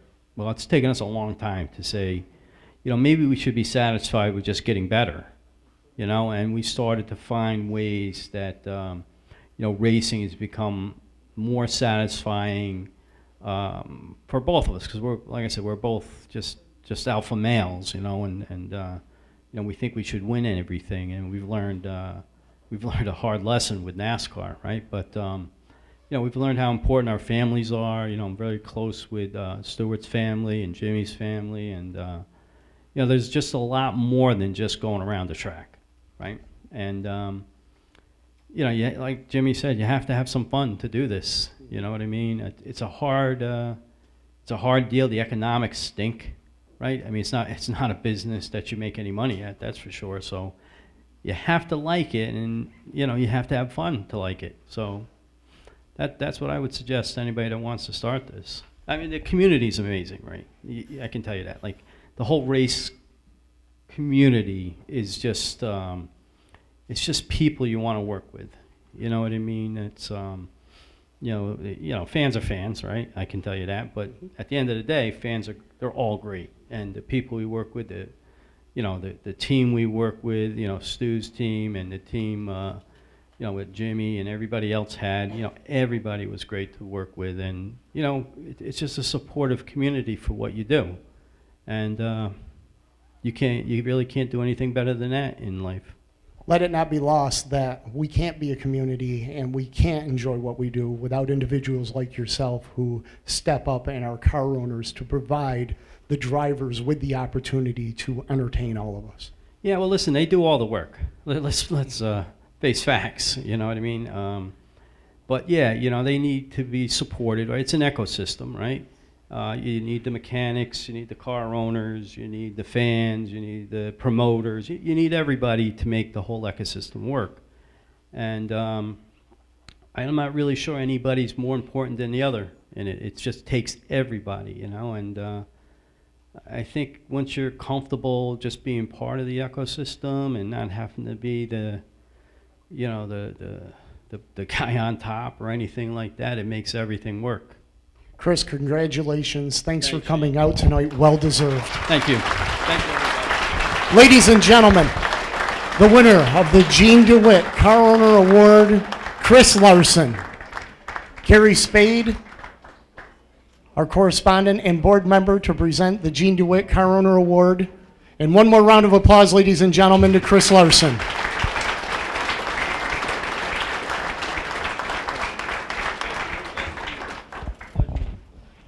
Before we get into our next portion of our program, the 50-50 and the 50-50 for the Hall of Fame. Pam, come on over. Which is this for the $10 ticket? Yeah, for $500. This is for $500, okay. All right. I made a friend, and I do like beer, and I will see you afterwards. Chris Marcinko. Where's Chris? Hey, Chris, congratulations. All right, $500. Congratulations.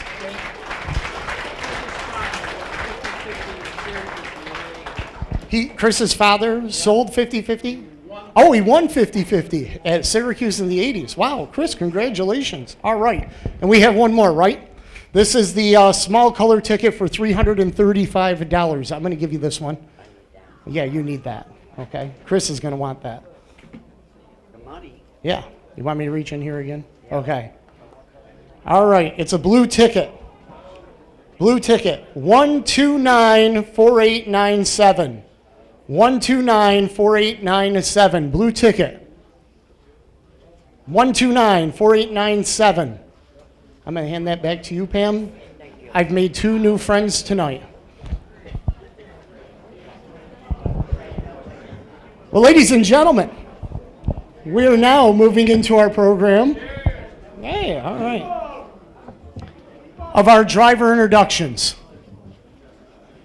I don't know about any of you, but I can tell you from firsthand experience, growing up, going to the races,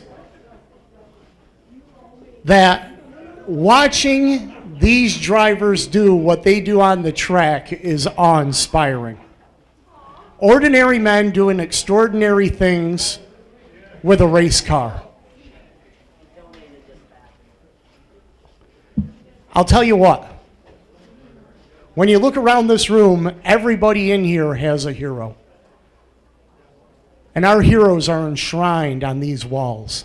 And tonight, we are inducting 3 more heroes into the Northeast Modified Hall of Fame. Our first inductee of the evening not only had an accomplished racing career, but also touched the lives of many, not only at the track, but outside of the racing world as well. To introduce our first inductee is a person who had a front row seat to her father's success, not only as a driver, but as a respected family man, competitor, and community leader. Please welcome to the podium, Janelle Sender.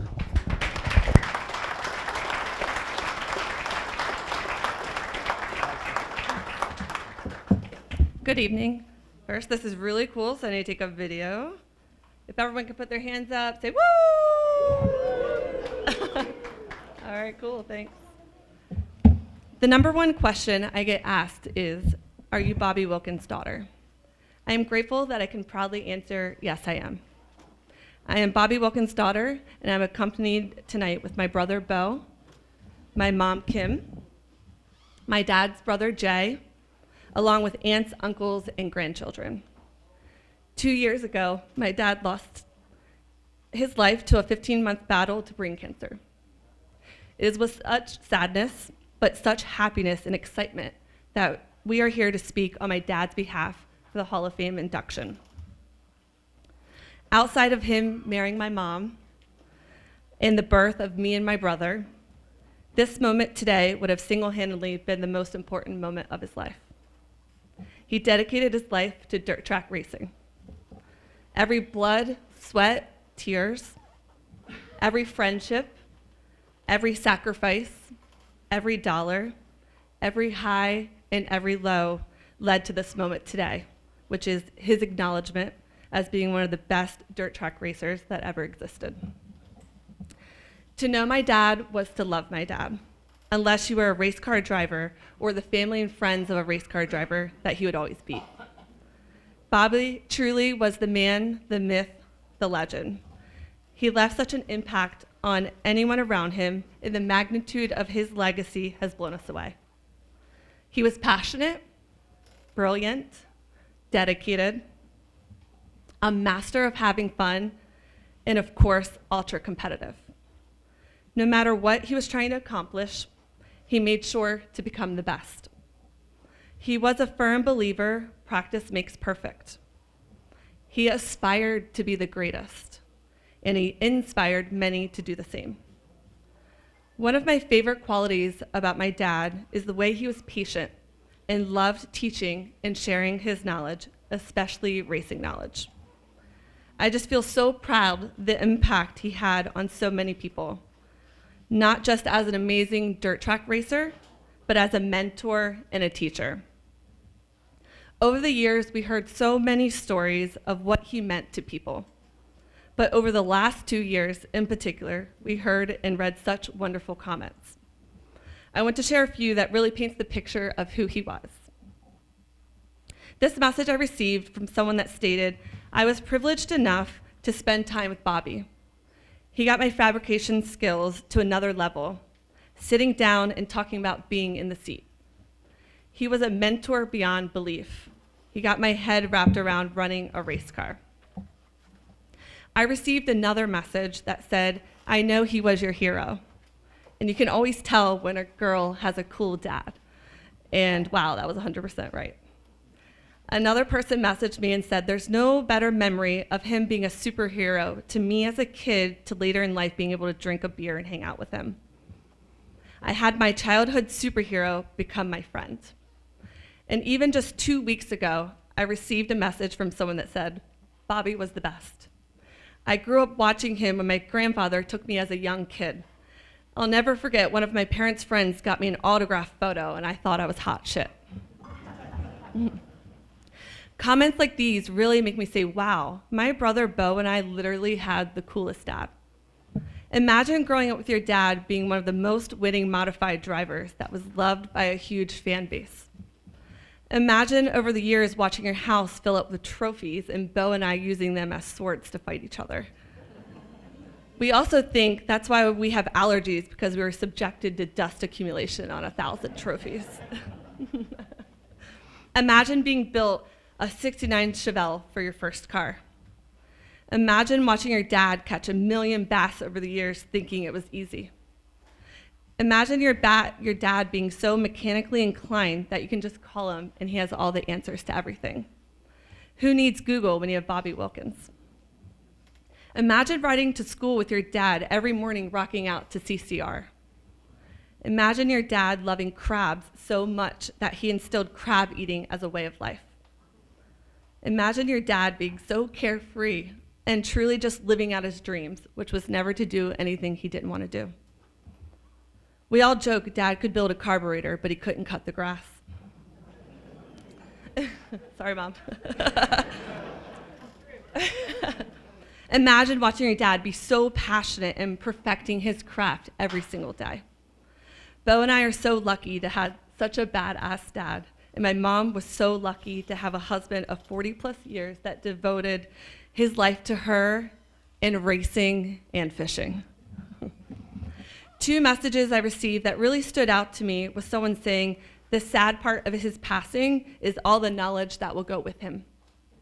And another comment stating, such a great loss of knowledge.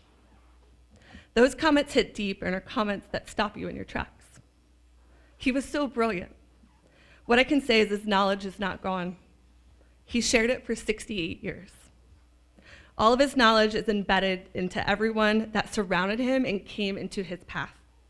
It's our jobs to continue to share what we've been taught. So if you are one of the lucky ones and learn how to tune a carburetor, please make sure you share those tips and tricks. I feel confident everyone here will allow my dad's legacy to live on forever. So I have 2 asks. The first ask is to carry on life the Bob way, which is to love hard, be a great person, encourage people, pass on your knowledge, be passionate, have fun, and most importantly, win at whatever you do. My second ask is to think how you will leave this earth carrying on your own legacy. Life is too short, so my dad has inspired me to make the most of the cards that we've been dealt and make an impact in the world. So I challenge everyone here to accept every day is a new day, and a new day to make an impact my dad has made on all of us to other people. Oh, and I have one more ask. Understand how to read a tape measure. When I would help my dad measure something, he would go, Bean, what's the length? And I would say, Dad, it's like 5 and 1, 2, 3 lines. He would immediately huff and puff, Janelle, that's 5 and 3/16. Thank you all for being here today, allowing my dad's dreams to come true. Thank you all to the most amazing community, which is the racing community. Thank you to the Hall of Fame for acknowledging he was one of the greatest drivers in dirt track racing. We are so proud of this accomplishment and know he's with us tonight, feeling honored and proud of himself, and holding up a beer with the biggest smile, ready to tell a story. So cheers to Bobby Wilkins, a true racing legend, to the man who made the track his kingdom, whose hands gripped the wheel with purpose, and whose foot never lifted when the world told him to slow down. You weren't just fast, you were fearless, not just skilled, but relentless. From the first lap to the checkered flag, you raced with heart, with grit, and with soul. Here's to every victory earned, turn conquered, and every moment that left us breathless. I want to conclude with reciting a verse from one of my dad's favorite songs, no other than Free Bird from Leonard Skinner. If I leave here tomorrow, would you still remember me? For I must be traveling on now, because there's too many places I've got to see. But if I stay here with you guys, things just couldn't be the same, because I'm as free as a bird now, and this bird you cannot change. To the free bird, Bobby Wilkins, the legend, the champion, the inspiration. May your legacy and story never stop racing. Thank you.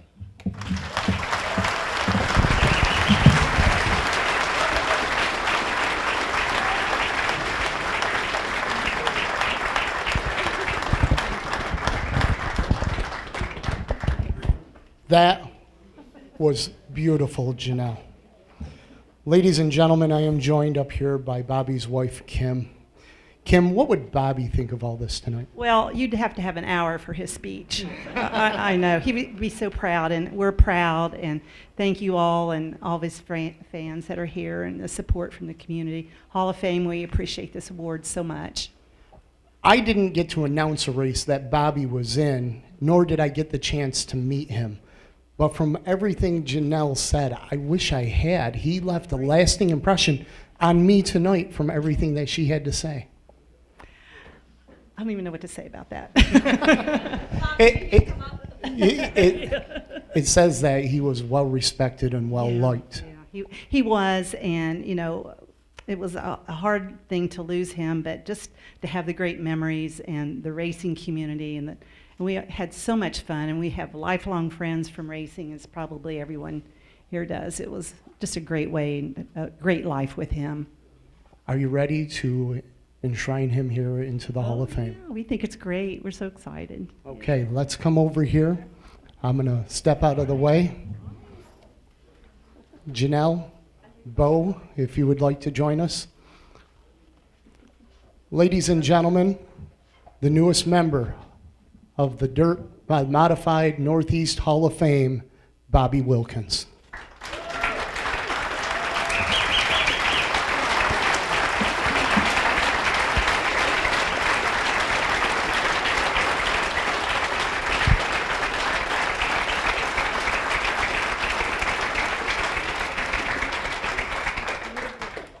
Bo, I want to get a quick word. Yeah, sure. Followed in your dad's footsteps behind the wheel of a race car. What would he think of all this?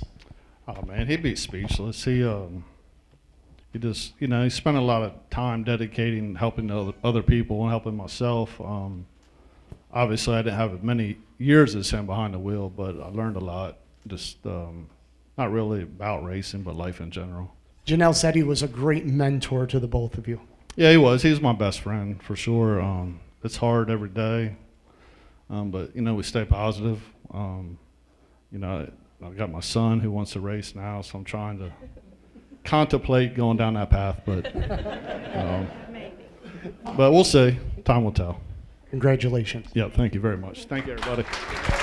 Steve Perrotte, our Southern correspondent, to present the plaque to the Wilkins family.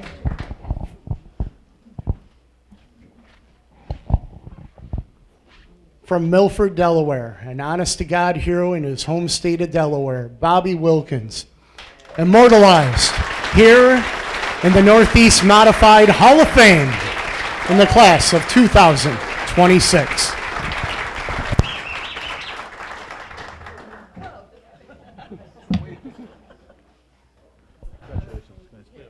Congratulations.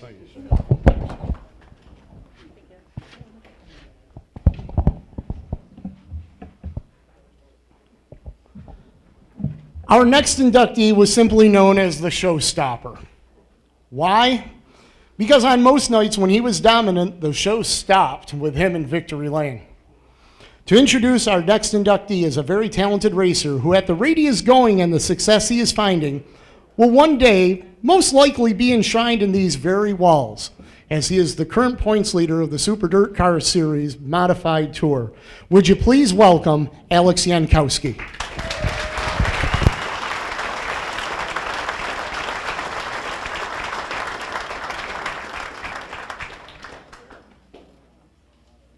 I wrote all this stuff, and I don't think I'm even going to use it because I'll probably stutter over the word "the." So, I mean, Mitch was just that type of guy, right? I mean, family guy. He was an awesome racer.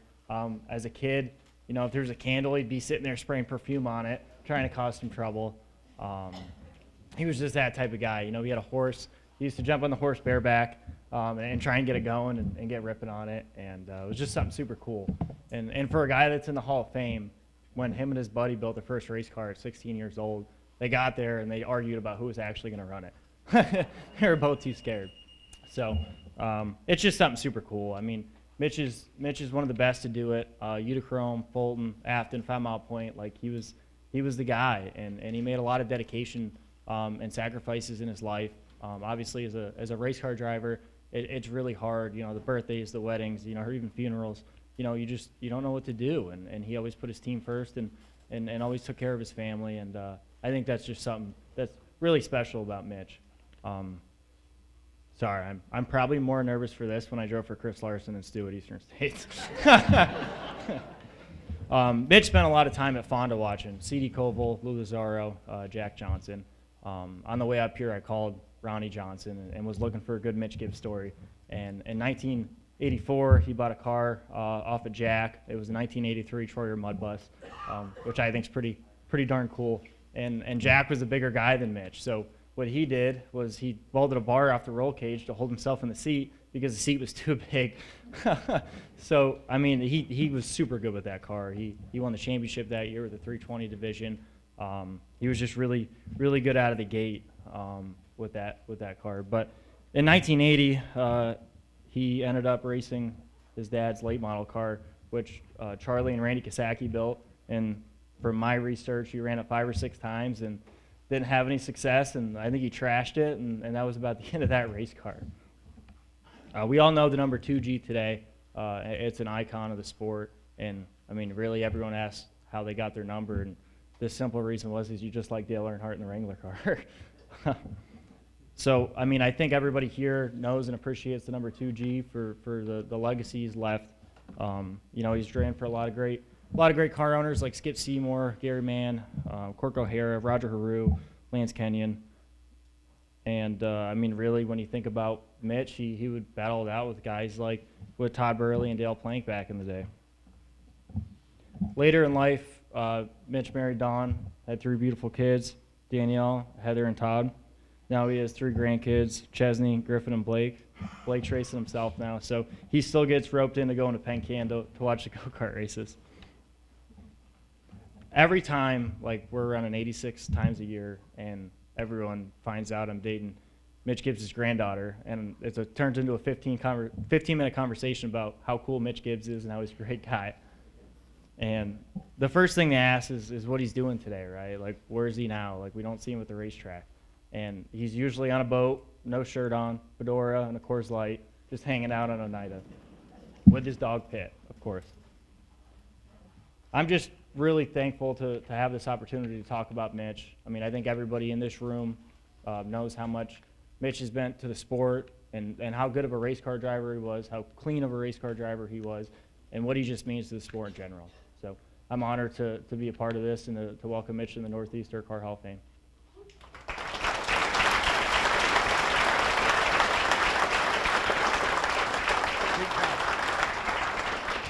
Ladies and gentlemen, please welcome the newest member of the Northeast Modified Hall of Fame, the showstopper, Mitch Gibbs.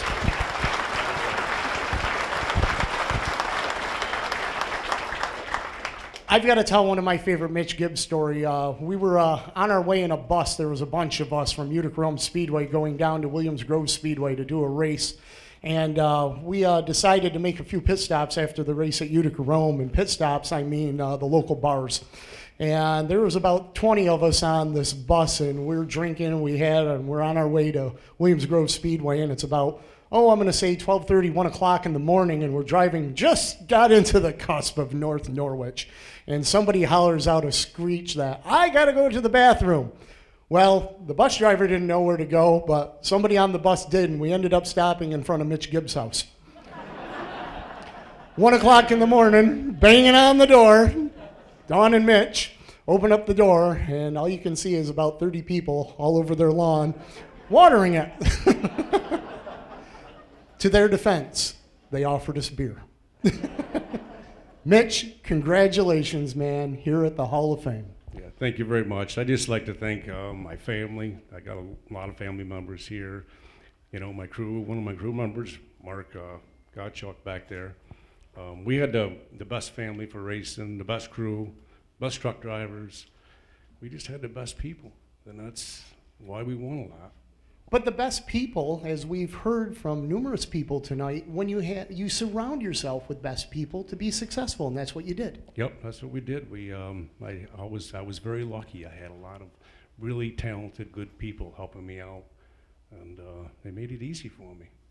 But you made it easy for them as well, being the driver that you were, putting them in victory lane, giving them that self-satisfaction too.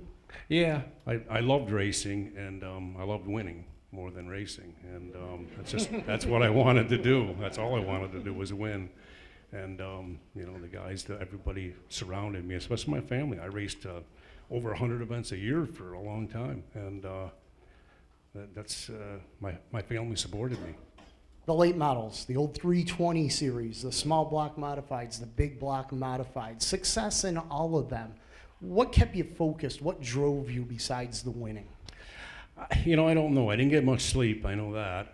You know, I ran a business at the time, and just you know, on the road all the time, chasing races. I drove for a lot of different car owners, and you know, sometimes 5 to 10 car owners a year. You know, just running around different places all over the place, and yeah, you just do it. I guess I couldn't do it today. It makes me tired to think about it. What advice do you give, like to Alex or to a younger driver that is just starting to get into that grind? Well, I don't have to give him any advice. He's doing pretty well. But you know, the hardest part is just getting your feet wet, getting into racing, and the cost of it is just crazy. And I had one of the best marketing guys around, Aaron Boyce, and he raised a lot of money, and it was a lot of good sponsorship going on there, and so that's where I go. The people that I surrounded myself with were the great people. You talk about the sponsorship. You had the big sponsorships. You had the support and everything. When you started out racing, the Hall of Fame was probably nothing that you even thought about. But there's a bigger word to be used, and that is mentor. Did you ever think that you would be a mentor for someone in racing? No, I never did. Like I say, I just wanted to win a lot of races, and you know, I enjoyed it, and had great people around me, and no, I guess I never considered myself that. How does it feel knowing that the 2G is going to be immortalized on this wall forever? Well, you know, it feels great. I never, when I got the call from Buffy, 6-7 months ago, I was like in shock. You know what I mean? I was sitting at my desk, and my phone rang, said, caller ID said, you know, Dirt Motorsports. I'm like, oh, you know, and I couldn't believe it. Yeah, so I'm flattered. You ready to see it? What's that? You ready to see the plaque? Yeah. Okay. All right. Let's do the unveiling of the 2G right here. Are you going? You have some help. To help Mitch unveil his plaque tonight are his children. His daughters Danielle and Heather, and his son Todd. Mitch, step right over there, please. Yes, Todd was your crew chief. Todd, did he ever take your advice? Rarely. Yeah, rarely. He didn't need it, though. All right, Mitch, step right over there. Ladies and gentlemen, the newest member of the Northeast Modified Hall of Fame, the showstopper from Norwich, New York, Mitch Gibbs.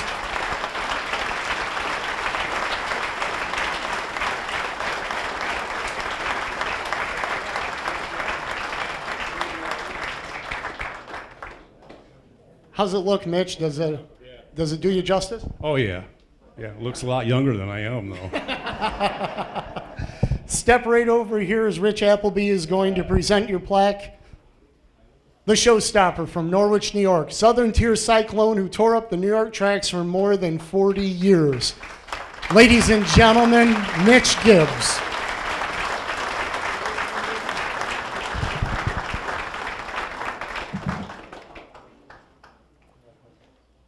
Mitch, before you sit down, I've got a little something for you here. You and I go back a long ways and everything, and I want to tell a little story here. Our good friend Carl Fredrickson from Speedway Illustrated is here tonight. And about 5-6 years ago, Carl came up to me at the Dirt Car Banquet, and he said, Shane, I have something for you.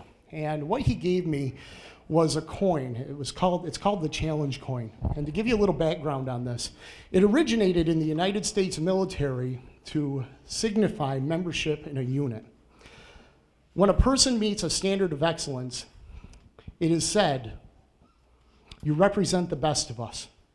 Racing is no different.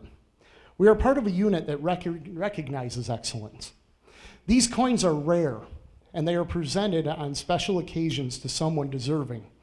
And Carl asked me tonight, he said, you're a member of this fraternity that we have with my coin. And he says, I'm going to give you a coin tonight. And he says, I want you to give it to someone that you think is deserving of it. So Mitch, this coin represents your excellence in motorsports and the dedication that you have given to our sport. And not only as an announcer and a race fan, I welcome you to this club.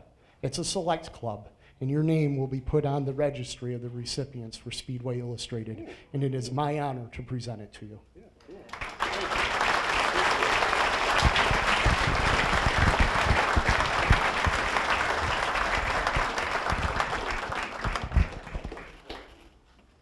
Dale Munn, known as Scratch. Scratch, where are you? Hi, Scratch, how you doing? Scratch is going to help me out with something here.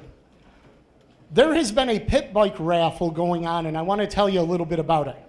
Tonight, a winner's name will be drawn for a special edition Denengo Power Sports pit bike designed after Tim McCreadie's throwback late model honoring his dad, Bob. It's signed by Tim, and the number 9 and only a 50 have been produced. Generously donated by Dave Warren Golf Carts and Power Sports, the pit bike raffle is raising funds for Drivers for the Cure, a cancer charity fund. And we are going to name that winner right now. Jason Peck. Jason Peck. Congratulations, Jason. You have won the Tim McCreadie pit bike. Thank you.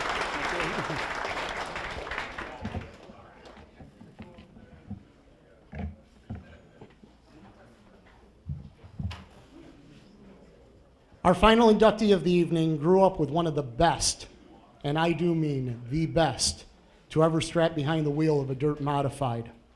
This didn't mean it would come easy when he jumped behind the wheel of a race car, but with raw talent and determination, he blazed his own trail to find his way to his induction here tonight.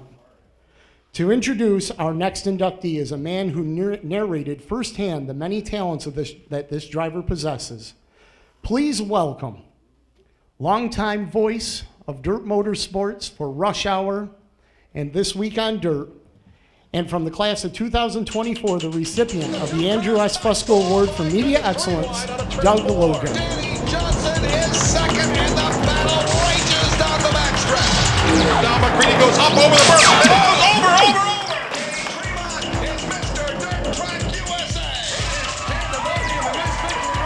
And Doug Hoffman is the winner of the Silver Anniversary Phase 300. Rush Hour. are sensational. Thank you so very much. You know, it was January 8th at 10:05 a.m. in Newport Beach, California, when the ground underneath my feet shook, and it had nothing to do with the San Andreas Fault. That's when I received a phone call that Tim McCreadie was going to be inducted into the Northeast Dirt Modified Hall of Fame, and he wanted me to introduce him. I was so excited to be asked, I jumped at the opportunity. Tim's induction marks history in the making, as he is becoming the second generation driver to be so honored, joining his father, Bob. You know, my friendship with Barefoot Bob dates back some 40 years. I followed his career, broadcast many of his biggest races. I recorded commercials with him for Kinney Drugs. I wrote the foreword to his autobiography. And Bob served as my expert race analyst as he joined Shane Andrews, Mark Kenyon, and me on our last telecast from Rolling Wheels. But now it's Tim's night. It's Tim's induction, and it's the only one of its kind. Just like with his dad, we documented the early days of Tim's racing career on This Week on Dirt. And we captured the excitement of Tim's thrilling and relentless pursuit of victory on Rush Hour. Tim McCreadie is a true champion in the annals of dirt modified racing, and his worthy induction demands a worthy introduction.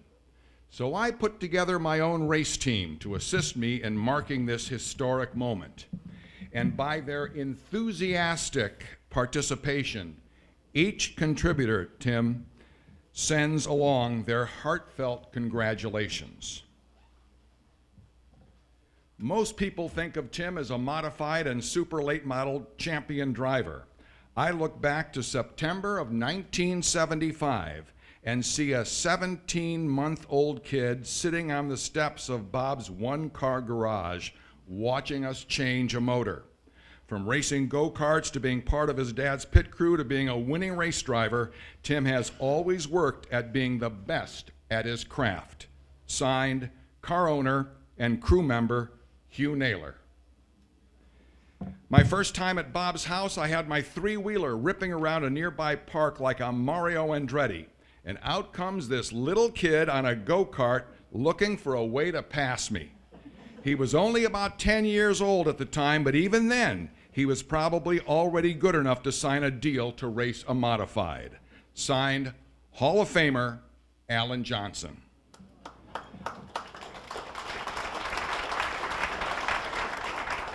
Bob bought Tim's first vehicle from me, a 1982 white Chevy S10 pickup. Tim was raised by two amazing parents, and he chose a tough road, following his dad's footsteps into auto racing. Tim is the Michael Jordan of the racing community, admired by me and always loved by his fans. Car dealer and early sponsor, Charlie Caprera. He grew up in racing. Helping his father. He decided he wanted to give it a try himself. Did we want him to race? Probably not. How proud Bob was of him, and so am I. Sandy McCreadie.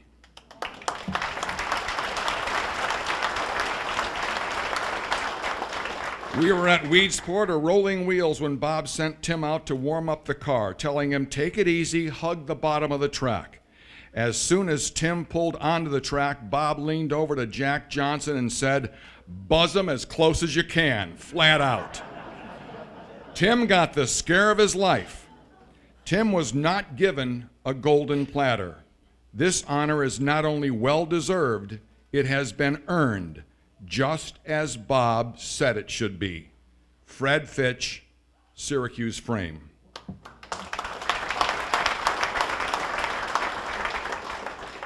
You knew Tim was going to be good right off. You just didn't know he was going to be that special for that long. Signed, Hall of Famer, Billy Decker. I've known Tim almost all his life. He'd be hanging around the dirt office while his dad worked on his car. Later on, Tim was competing on the same level as his dad, the highest level. I'll never forget that Empire Dirt Series race at Weedsport when the McCreadies finished 1-2, a classic father-son moment. Signed, Dirt Motorsports and Hall of Fame founder, Glenn Donnelly. When Tim joined us in 2003, we truly became a two-car team with a long-term vision. He was the face of Sweeteners Plus Racing for nearly 2 decades. The racing success we had together made for some of the highlights of my career. Teammate Vic Coffey. Tim and I have been close friends for 34 years, and it all started at the racetrack. It didn't matter what he showed up with because somehow he was always going to find a way to win. It's easy to see why Tim is considered one of the most versatile and accomplished racers of his generation. Tim's lifelong friend, Justin Ayers. And speaking of versatility, perhaps the most versatile racer in the history of the sport happens to be one of Tim's idols. Hi, Tim. I wanted to take a moment to pass along my sincere congratulations upon your induction to the Northeast Modified Hall of Fame. As someone who has competed at the Syracuse Mile and is familiar with dirt modified racing, I have a high regard for your many accomplishments. As a father and grandfather of successful race car drivers, it's especially gratifying to me that you're joining your dad, Barefoot Bob, into this prestigious Hall of Fame. The McCreadie name will forever be synonymous with excellence in dirt modified racing. Again, congratulations, Tim.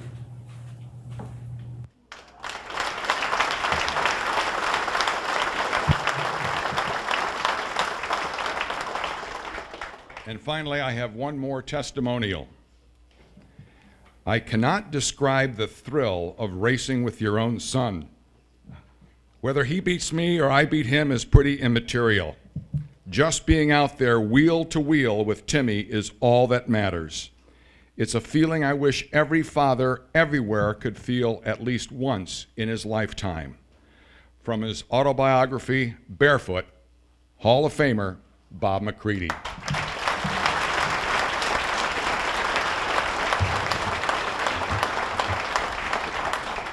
Well, Tim, I wish that every racing son could experience what you are feeling tonight. But the fact is, only you can describe it for us, because you are the only one ever to experience it. It is the entire racing community's true honor to celebrate this unique moment with you as legendary son joins his legendary father, driving his way into the Northeast Dirt Modified Hall of Fame. Ladies and gentlemen, Tim McCreadie.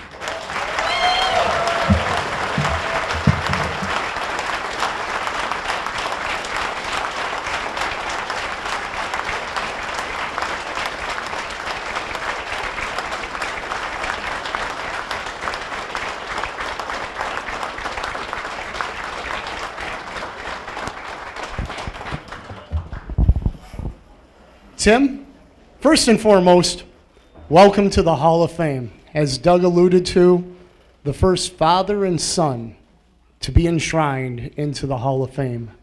Tell us how that makes you feel. Front of everybody, very nervous right now. I appreciate everything he did. And the reason a lot of it's like that is, like they said, I grew up in that office, answering the phone, telling people, yeah, it's sunny, when I was born in the parking lot. You know, everything that all these guys are here, all the media people, the television guys, the dirt crew, just like Justin, they did several of Justin Harris's stuff he needed for school growing up, and they would do it for me, and you know, Glenn Donnelly, the whole family. So that's probably why it was, I guess, as big as it was, because I'm one of them. I've kind of lived here my whole life. That's all I knew on Sundays was Weedsport Speedway. Some very big names in motorsports and some very close friends sharing their thoughts on you. That's it's almost humbling, isn't it? Yeah, the whole thing's humbling. You sit here and you look around and you hear awesome speeches and all kinds of stuff. And I didn't, like I said, I haven't run these cars forever, so I just sit here and think, man, did I do enough to be in it? And as Buffy told me, hey, this is kind of what you've done, because most of us racers, I mean, everybody knows we don't look back. We always are like, what's the next step? What's the next move? And why did you run 15th last night, right? What do you do to get better? So to take a small breath right now, and because I don't feel like I'm ready to retire yet, but to be honored is, it's beyond humbling. So you say you haven't been in a car for a while, but I think that's going to change this weekend, isn't it? Yeah, we're going to try. We're going to thank you to Vinny Vitale, called me this winter to put a deal together. And it started off as just some idle talk, and if we could practice once or twice just to see, because sometimes you need people to tell you straight. It'd be just as easy to walk over there on Sunday and wave at everybody and say, "Man, you're doing amazing," and or prove that you're not. So I'm going to try to go out there and prove that I can still feel these cars. The guys that do it right now, I watch every race. They're hard to drive. They're doing a great job, and everybody that is behind us, Steele and Vinny, and I want to thank obviously Vic. It's an amazing job he did by bringing this car in, and I didn't even know he was doing it until a few days ago. So I've just been surrounded by so many people from the beginning. Everybody from my street, Morrison Street and Watertown, a bunch of them are here. All the guys my dad had for his whole career here. Pretty much my entire family, I believe, is here. My mom, obviously, and all of our relatives, and my beautiful wife and 2 kids are here. And I know everybody probably wants to get going, so I just obviously want to, thank everybody. I can't say it enough. I'm happy that I came here first. Maybe I'll get lucky to be in a different Hall of Fame, but this is the one that means the most. Well, if you need some practice, I know how to turn the lights on for the track here. We can, I got, 1, 2, we got 2 cars. Jessica's here, Vic's here. We could get a bunch of us out there racing. Jimmy's here. Mitch, Gary. Mitch is here. They're all here. It wasn't a long time ago where the TV guys would get the screwing around after the races were over with, and we had to pull one of them off the Jersey barrier, is wedged up with a pickup truck, and one goes out over here. So, I was just kind of how I can say how this was such a, and I'm sure it still is. I don't get up here that much. It's such a family deal. When Glenn ran it, he turned his house into a golf course, and me and Decker and Scott Jeffries and all of us would go over there and golf during the day and race at night, and it's been an amazing part of my life. You ready to join the gang? Yeah, I'm going to bring the kids up and my wife, and hopefully it doesn't look too corny. Well, let's take a look. Tim's wife, Karen? I was pretty corny back then. I had a lot of crazy hairstyles. Well, there's one there. Yeah, that's what I mean. Yeah. At least you had hair to work I with. was looking to start a rap career, I think, back then, but here we are now. Well, you could have doubled as Eminem. Maybe. Tim's wife, Karen, son, Gavin, and daughter, Cammie. Would you please join us up here?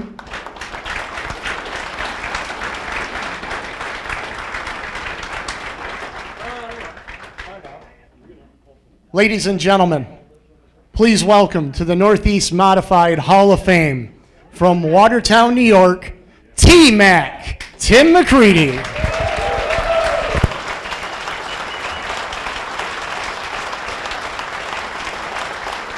I only talk to God when I need a favor, and I only pray when I ain't got a prayer. So who the hell am I to expect a savior? Oh, Gary Rowe, our treasurer and board member, will make the presentation to Tim and his family. Tim's Hall of Fame plaque. Swear I spend more Sundays drunk off my ass than I have in church. Hardcover King James, only been 20 years ago, I had the privilege of inducting Tim's father barefoot. And that was 20 years ago this time. And I'm very, very honored to have this opportunity again.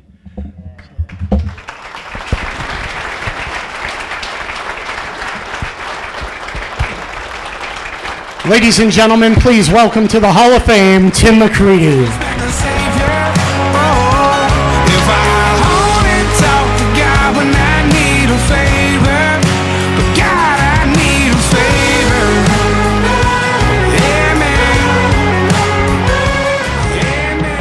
I would like to take a moment to remind everybody of just a couple of notes before we part ways here tonight. First and foremost, we have the after party down at the Speedway coming up. We ask our award recipients and our drivers to please stay around. Family, please stay around. Lori Fallis is going to coordinate pictures for everybody that wants pictures here tonight. On Sunday, the Hall of Fame 100 for the Super Dirt Car Series here at the Weedsport Speedway. On behalf of everybody involved with the Northeast Modified Hall of Fame and Museum, thank you very much for joining us tonight. Please leave the racing to the racetrack, and we'll see you right back here next year for the 35th edition of the Northeast Modified Hall of Fame Induction Ceremonies. Just barely throwing up prayers like Hail Marys if you're still there. Lord spare me. Oh my God, Hail Mary hanging in there. Just barely throwing up prayers like Hail Marys if you're still there. Lord spare me. Oh my God, Hail Mary. I only talk to God when I need a favor. One more announcement. If I could have everybody's attention, please. Our Hall of Fame drivers in attendance tonight: Gary Ballou, Jimmy Horton. I'm looking for also Kenny Tremont. We would like to get a picture with all of you that are here this evening. Drivers that have been inducted into the Hall of Fame that are here with us tonight, if you could come up for pictures as well, we would appreciate it.